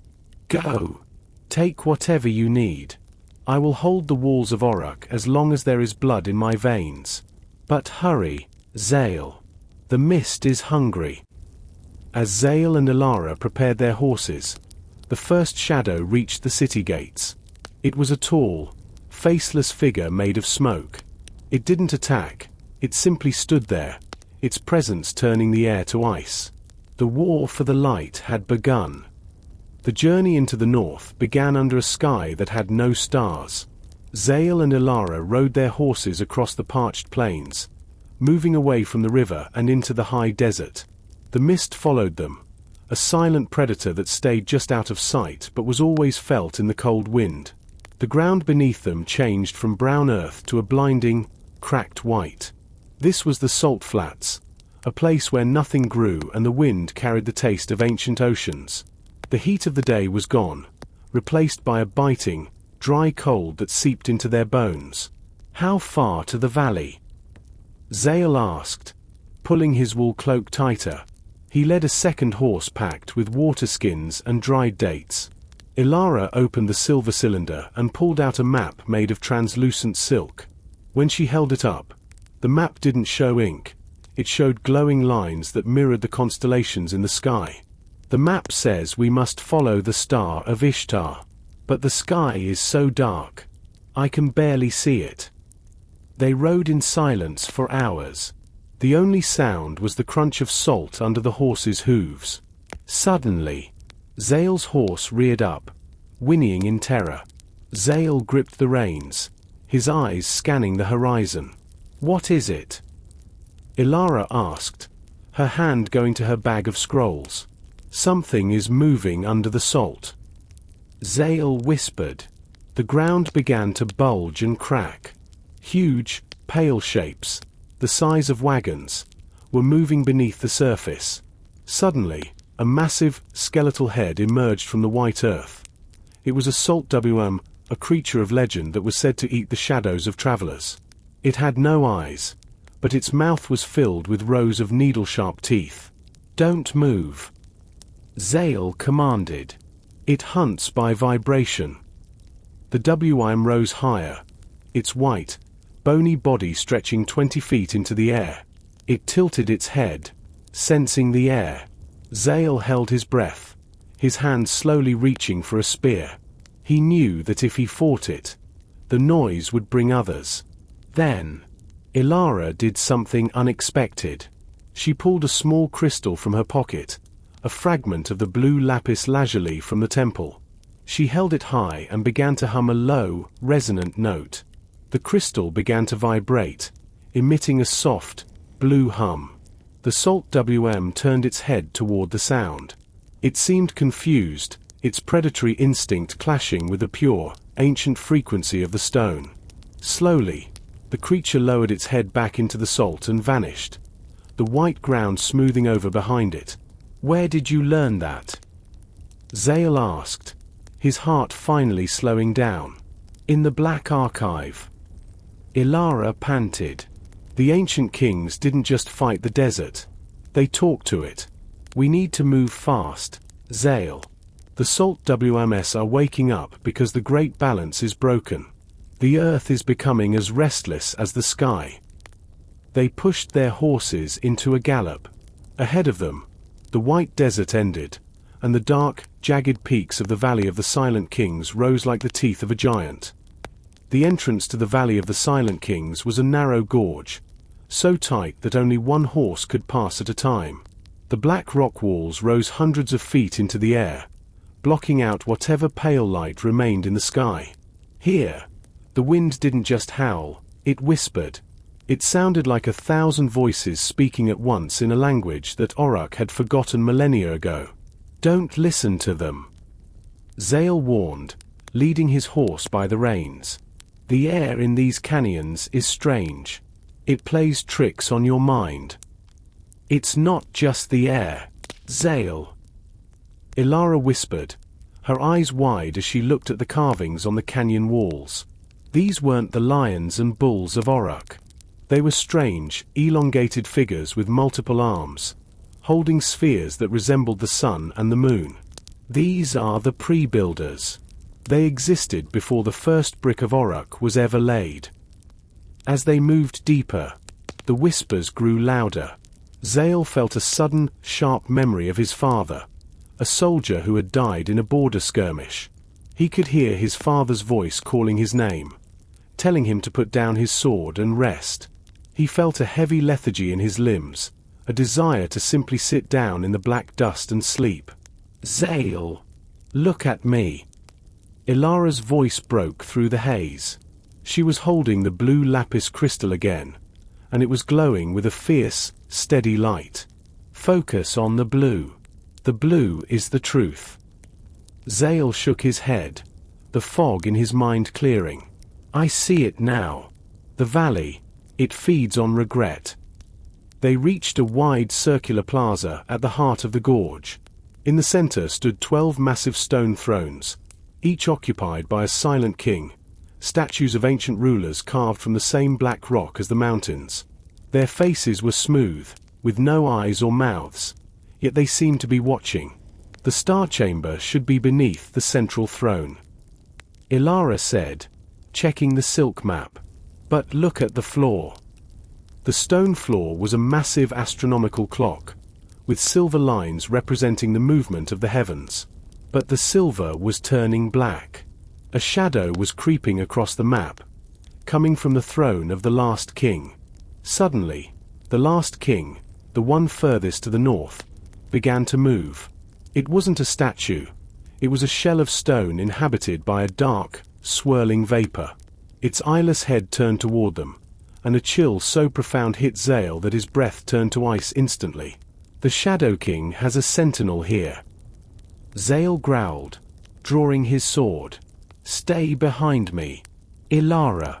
This isn't a memory. This is a fight." The stone sentinel didn't strike with a weapon. Instead, it raised a hand, and the very shadows of the canyon walls detached themselves, sliding across the floor like ink towards Zale and Elara. "My sword can't cut shadows," Zale shouted, swinging his blade through a dark shape that simply reformed a second later. "It's not a physical battle, Zale. It's a puzzle." Elara cried out. She was kneeling on the floor, looking at the silver lines of the star map. "The sentinel is anchored to the eclipse alignment. If we change the stars on the floor, we break his connection to this place." The shadows began to wrap around Zale's legs, feeling like cold, heavy chains. He struggled to move, his strength failing as the darkness drained the heat from his body. "Tell me what to do." "The silver tiles. Look for the ones marked with the sign of the lion." Elara pointed to a series of stones near the central throne. "They represent the house of the sun. We need to press them in the order of the sunrise." Elara scrambled across the floor, dodging a sweeping shadow tendril. She reached the first tile, the dawn stone. She pressed it, and it glowed with a faint gold light. The shadows hissed and retreated a few inches. "Next is the zenith," she called out. She found the second stone, but it was stuck. Years of dust and salt had jammed the mechanism. Zale saw a shadow rising behind her, forming a jagged blade of darkness. With a desperate roar, he lunged forward, throwing his metal shield at the shadow to distract it. The shield passed through the darkness, but the movement gave Elara the second she needed.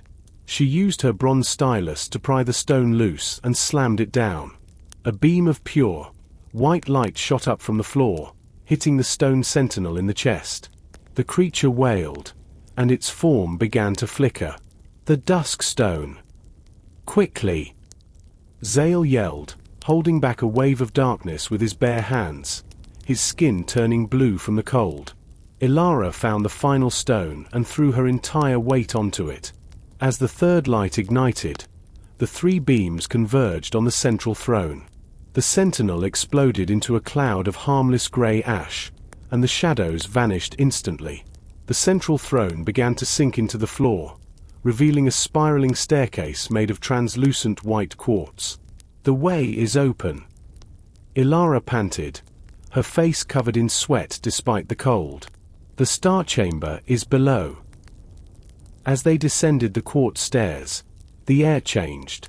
It was no longer cold and dry. It was warm and smelled of ozone, like the air after a summer lightning storm. The walls of the staircase were lined with mirrors made of polished silver, reflecting their torches 1,000 times over. "He knows we are here," Zale said, his hand never leaving his sword. "The sentinel was just a scout. The Shadow King is focusing his mind on this valley. He can't physically manifest here yet," Elara said, her voice echoing. "The Star Chamber is a sanctuary of light. It's protected by ancient wards that even he cannot break easily. That's why he needed Jaru and Haman to steal the eye. He needs a bridge." They reached the bottom and entered a room that took their breath away. The Star Chamber was a perfect sphere. There was no floor, only a bridge of glass that led to a floating platform in the center. Above and below them, thousands of tiny crystals were embedded in the walls, glowing like a map of the entire universe. "It's beautiful," Zale whispered. "It's a map of the soul of the world," Elara corrected. In the center of the platform stood a pedestal, and resting upon it was the scepter of the dawn. It was a staff made of white gold, topped with a crystal that looked like a trapped piece of the sun itself. Suddenly, a voice boomed through the chamber, a voice that didn't come from ears, but from inside their own heads. "You are brave, little ants, but even the brightest spark is swallowed by the night." A pool of darkness began to form on the glass bridge. From it rose a figure that looked like a dark reflection of Zale. It wore the same armor, carried the same shield, but its face was a void.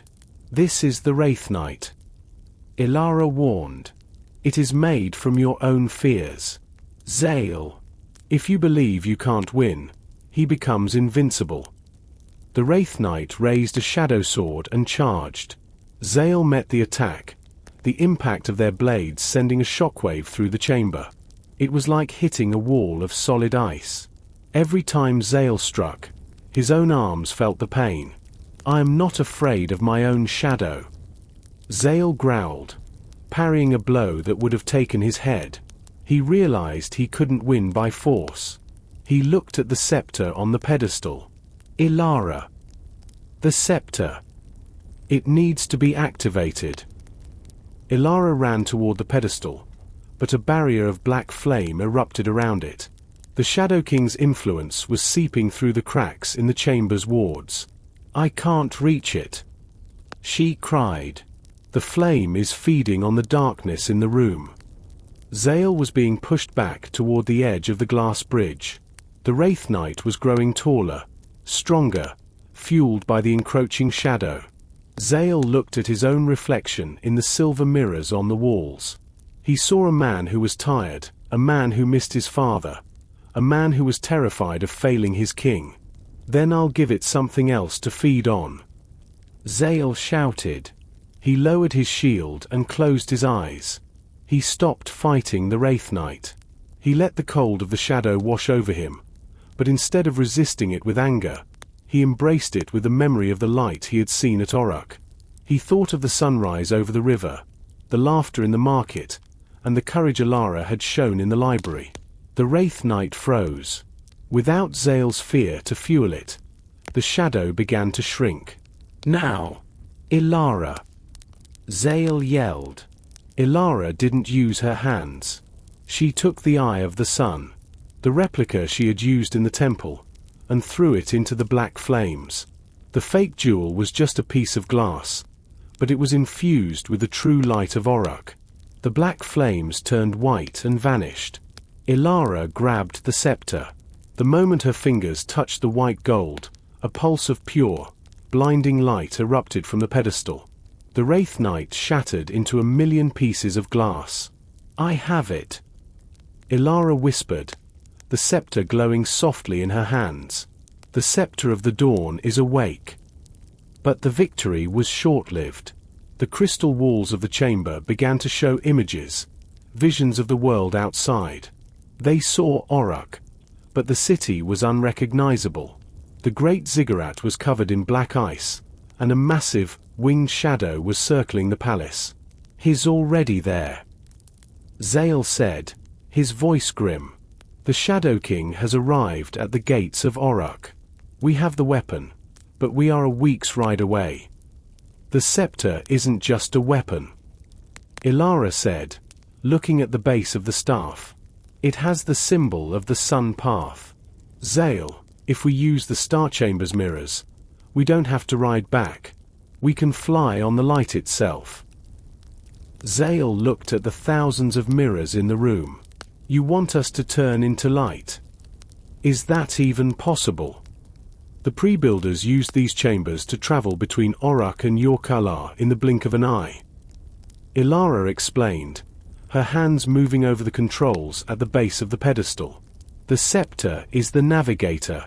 We just have to be brave enough to step into the beam." She pointed the scepter at the large mirror at the far end of the bridge. A beam of white light shot from the crystal, hitting the mirror and bouncing to another, and another, until the entire room was a web of brilliant white lines. In the center of the room, a portal of golden energy began to spin. "If this goes wrong," Zale said, taking Elara's hand, "I want you to know, you're the best scholar I've ever known. And you're more than just a guard, Zale." She replied with a smile, "You're a hero. Now, jump." They stepped into the golden portal. For a second, there was no sound, no weight, and no fear. They were moving at a speed that the human mind couldn't understand. They saw the salt flats pass beneath them like a white blur. They saw the mountains shrink to the size of pebbles.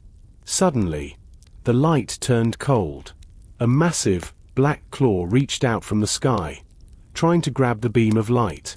The Shadow King had felt their movement and was trying to intercept them. "Hold on!" Elara screamed. She pushed the scepter forward, the light intensifying. The beam of light punched through the black claw, shattering it like brittle glass. With a violent jolt, Zale and Elara were thrown out of the light and onto a hard, cold surface. Zale groaned, shaking his head. He looked around. They weren't in the desert anymore. They were on the very top of the great ziggurat of Oruk. But the sight below them was a nightmare. The city was silent. The fires were out. And standing in the middle of the palace courtyard was a figure 40 feet tall, draped in a cloak of living shadow. It was the Shadow King, and he was reaching for the palace roof where King Adad stood with his last 10 guards. "We're here," Zale said, standing up and drawing his sword, which now glowed with the reflected light of the scepter. "And we're not too late." From the height of the great ziggurat, the city of Oruk looked like a dying ember. The vibrant blues and golds of the city were buried under a layer of grey frost. The great river, once the lifeblood of the plains, was a jagged spine of white ice. Zale gripped the stone railing of the ziggurat, his knuckles white. Beside him, the scepter of the dawn pulsed in Elara's hands, its light fighting back the unnatural gloom. Below, in the palace courtyard, the Shadow King loomed like a thundercloud made flesh. He was a terrifying silhouette, his body shifting and roiling as if composed of thousands of trapped crows. He raised a massive hand toward the palace balcony where King Adad and his guards stood. "The light is an illusion." The Shadow King's voice boomed, a sound that vibrated through the very stones of the ziggurat. "I am the truth that remains when the fire goes out. Give me the eye, and I shall grant you a painless end." "Not while I breathe." King Adad shouted back, his bronze sword held high, though it looked like a toy against the Titan. "We have to get down there," Zale said, looking at the long, spiraling stairs. "But the stairs are blocked." A swarm of shadow wraiths, the smaller servants of the king, were flowing up the ziggurat like a tide of ink. They had no faces, only glowing purple slits for eyes. They hissed as they felt the warmth of the scepter. "Elara, the scepter is a beacon." Zale realized. If we stay here, we're just a target. But if we use it correctly, we can clear a path. Elara nodded, her face set in a look of intense concentration. She didn't point the scepter at the wraiths. Instead, she pointed it straight up at the pale, eclipsed sun. "The scepter doesn't just hold light, Zale, it calls it. It's a lightning rod for the heavens." She struck the base of the scepter against the stone floor. A shockwave of golden energy rippled outward. The beam of light from the staff shot into the sky, punching a hole through the thick, grey clouds. For a moment, a column of pure, unfiltered sunlight descended upon the ziggurat. The shadow wraiths caught in the light didn't just vanish. They shattered into sparks. The heat was so intense that the frost on the ziggurat melted instantly, turning into a cloud of steam. "Now!" Zale yelled. He didn't take the stairs. He grabbed a long silk banner hanging from the ziggurat's prow and leaped off the edge, sliding down the fabric with practiced ease. Elara followed, the scepter tucked under one arm, its glow leaving a trail of gold in the air. They landed in the temple courtyard just as the Shadow King turned his terrifying gaze away from the palace and toward them. His face was a swirling vortex, but Zale could feel the ancient, cold hatred radiating from it. "The scepter," the Shadow King hissed. "The plaything of the pre-builders. You bring me the tool of my own undoing, little mortals. How generous." The palace courtyard, once a place of fountains and flowers, was now a battlefield of ice and shadow. King Adad's guards were frozen in place, not by ice, but by a magical lethargy. They stood like statues, their eyes open but seeing nothing, trapped in dreams of their own failures. Zale landed in a roll, his sword drawn. The blade, touched by the Star Chamber's energy, hummed with a low, blue vibration. He stood between Elara and the Shadow King, a small ant standing before a mountain. "Wake them up, Elara!" Zale shouted, gesturing to the guards. Elara swept the scepter in a wide arc. The golden light washed over the frozen soldiers. One by one, they gasped, their bronze armor shedding the grey frost. King Adad blinked, shaking his head as if waking from a deep sleep. "Zale! Elara!" The king called out from the balcony. "You returned. Majesty, get back." Zale warned. "This isn't a man. It's a void." The Shadow King laughed, a sound like grinding glacier. He took a step forward, and the ground cracked beneath his weight. "You think a stick of gold and a brave heart can stop the inevitable? I am the memory of the world before the first light was stolen. I am the silence that follows the scream." He raised both hands, and the shadows from every building in Oruk began to stretch and detach. They flowed toward him, merging with his body, making him grow even larger. The palace towers groaned as his massive form began to press against the stone. He's feeding on the city's history. Elara whispered, her hands trembling as she held the scepter. "Every shadow is a piece of Oruk's past that people have forgotten or hidden. He's becoming the weight of our own secrets. Then we give him something he can't digest." Zale said. He looked at the eye of the sun. still sitting on the temple altar across the plaza. It was dim, surrounded by a swirling cage of black vapor. The scepter is the navigator, Elara, but the eye is the engine. We need to unite them. I can't reach the altar, Elara cried. A wall of black flame, higher than the palace walls, erupted between them and the temple. The heat is too much. Then I'll go through, Zale said. He took his shield, the one that had survived the star chamber, and held it in front of him. Cover me with the scepter's light. Don't stop, no matter what happens. Zale plunged into the black flames. The heat wasn't physical. It was a psychological assault. As he moved through the fire, he saw images of his father's death, of the times he had failed as a guard, and of the fear that Orruk would one day be nothing but dust. Why fight? A voice whispered in his ear, the Shadow King's voice. Everything ends. The river dries. The stone crumbles. Your name will be forgotten in 100 years. Join the silence. Maybe. Zale gasped, his boots smoking as he pushed forward. But the sun rose today. And that's enough for now. The scepter's light shielded him, a thin golden bubble that kept the worst of the void away. He reached the altar. The eye of the sun was vibrating, its golden surface covered in a layer of oily black soot. Zale reached out and grabbed the jewel. It burned.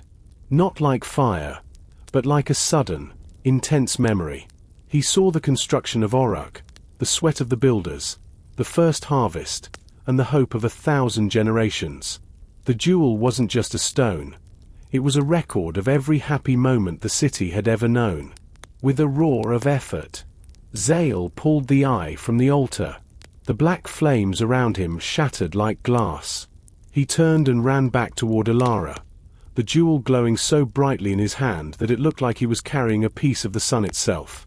The Shadow King shrieked, a sound of pure agony. He lashed out with a whip of darkness, striking Zale across the back. Zale stumbled, falling to his knees, but he didn't let go of the jewel. Elara!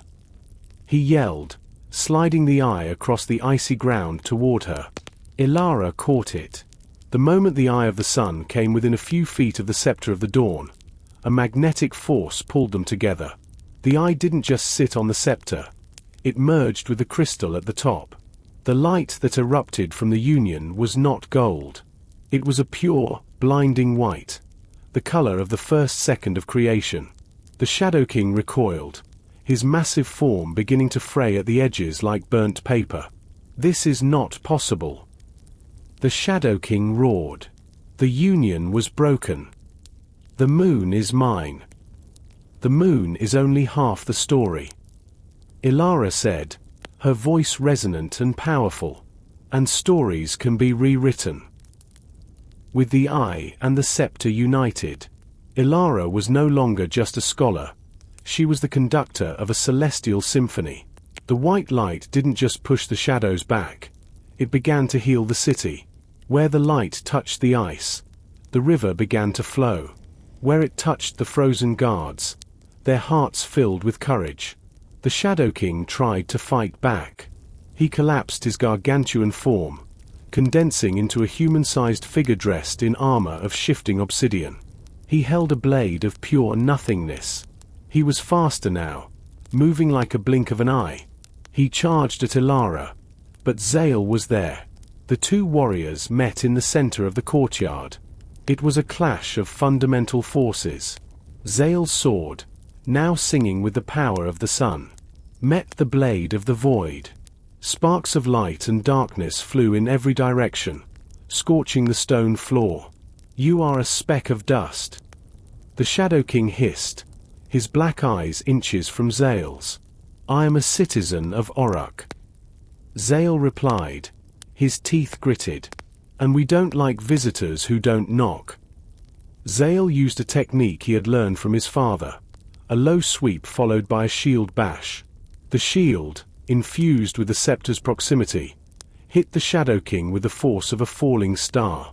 The villain was thrown back against the palace gates. "Now, Elara!"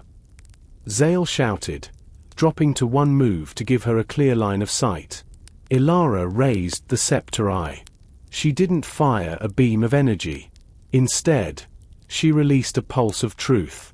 This was the ultimate power of the artifacts, to show things as they truly were. The light hit the Shadow King. His obsidian armor shattered. His dark form peeled away, revealing what lay beneath. It wasn't a monster.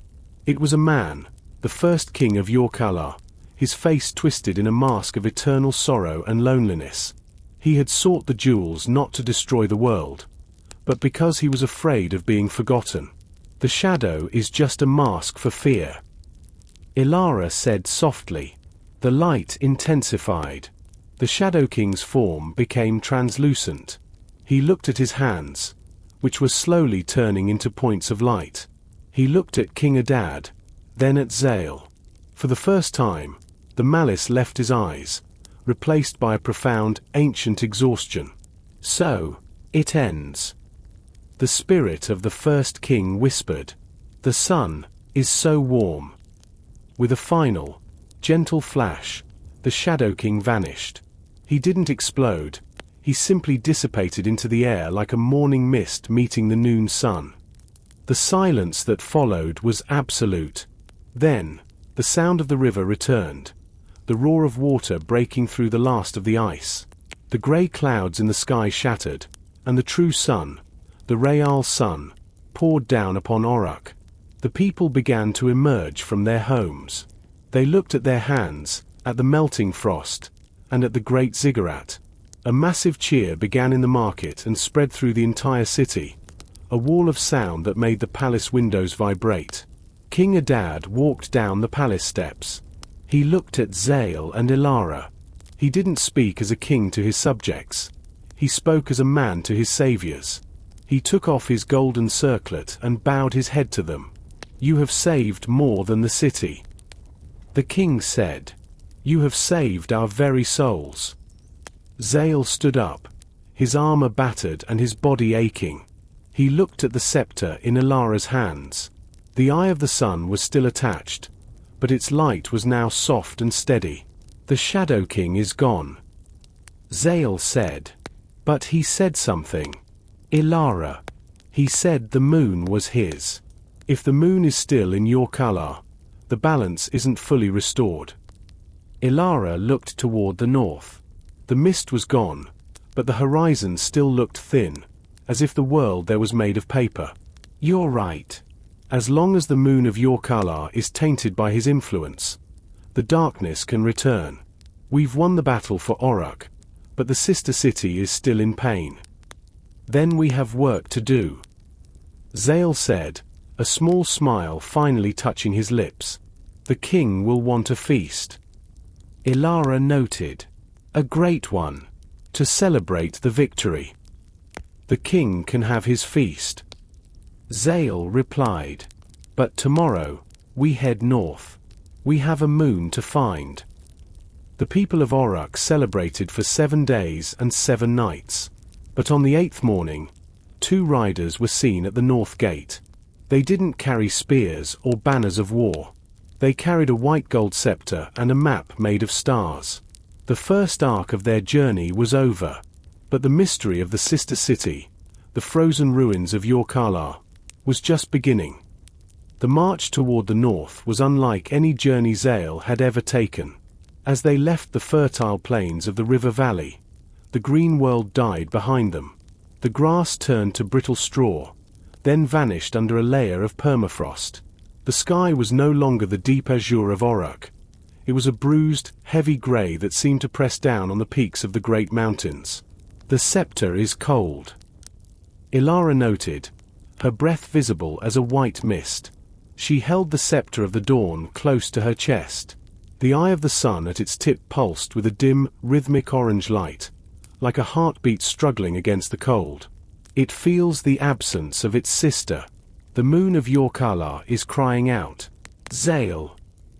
They reached the Bridge of Sighs, a natural stone arch that crossed a bottomless chasm. This was the ancient border between the two kingdoms.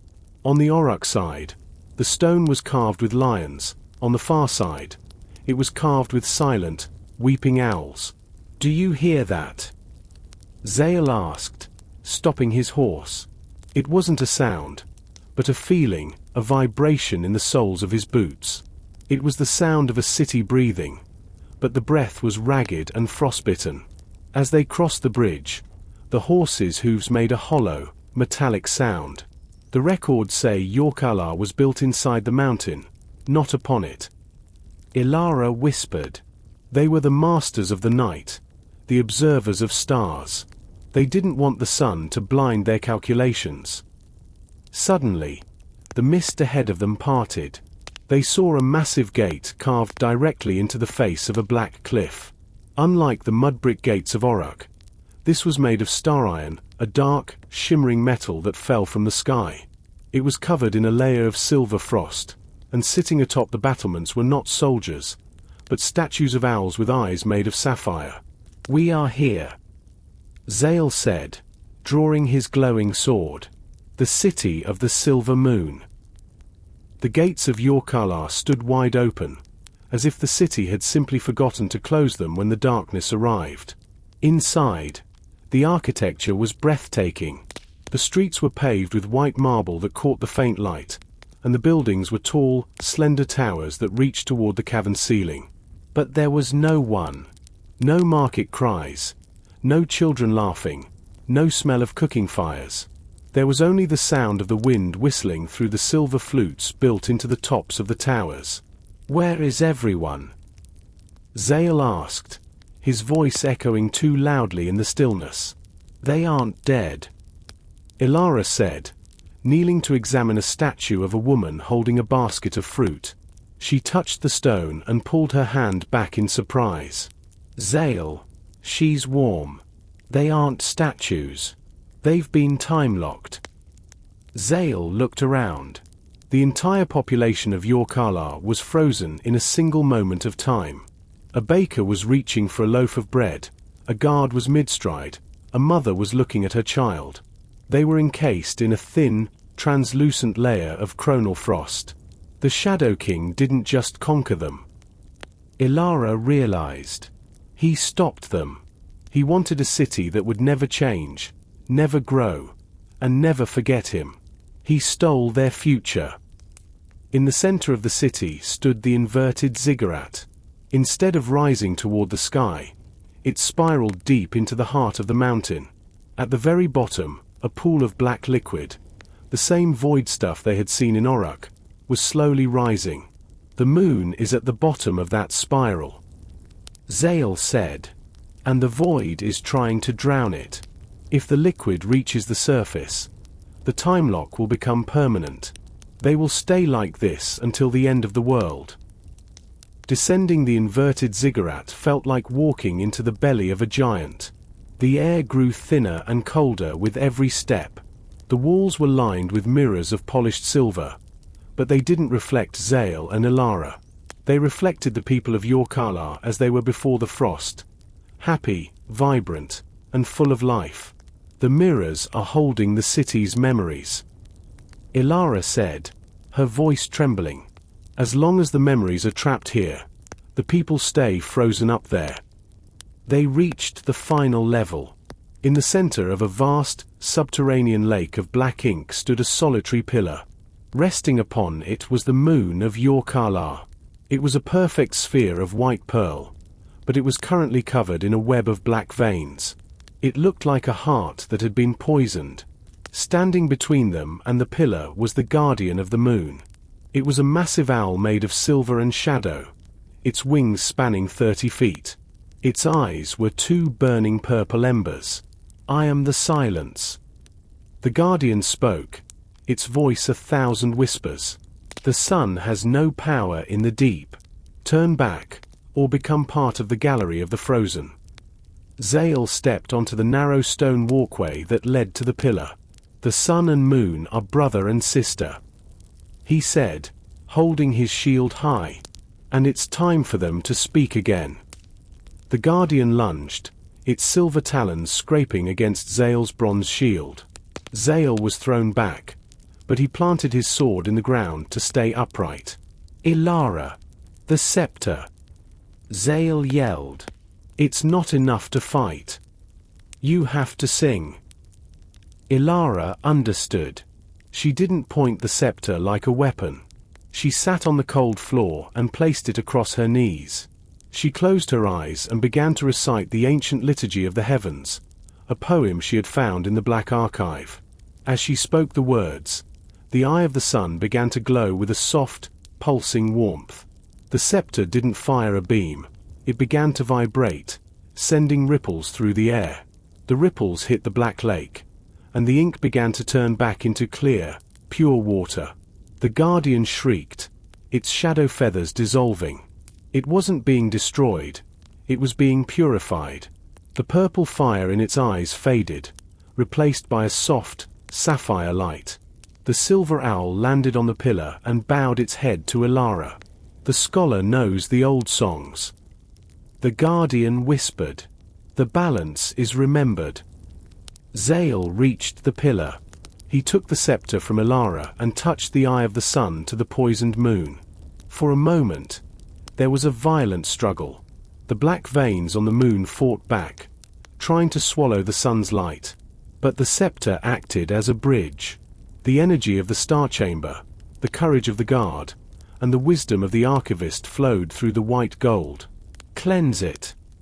Zale roared, his muscles straining as the artifacts vibrated in his hands. With a sound like a glass bell ringing, the black veins shattered. The moon of Yorkala erupted in a brilliant, silver light that rushed upward through the spiral of the ziggurat, filling the city above. The silver light swept through the streets of Yorkala like a warm summer wind. The coronal frost melted instantly. The baker finished his reach. The guard completed his step.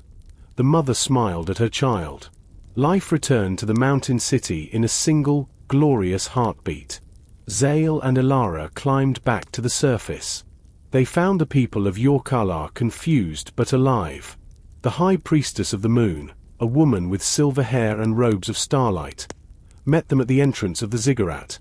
"The prophecy of the two cities is fulfilled," the priestess said, kneeling before them.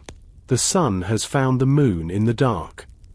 Elara held up the scepter. The eye of the sun and the moon of Yorkala were now both glowing with a perfect, synchronized light. A bridge of pure light, a bifrost of the sands, formed in the sky, stretching from the great ziggurat of Oruk to the mountain of Yorkala. The two cities were no longer strangers. They were now linked by a path that could be traveled in an hour.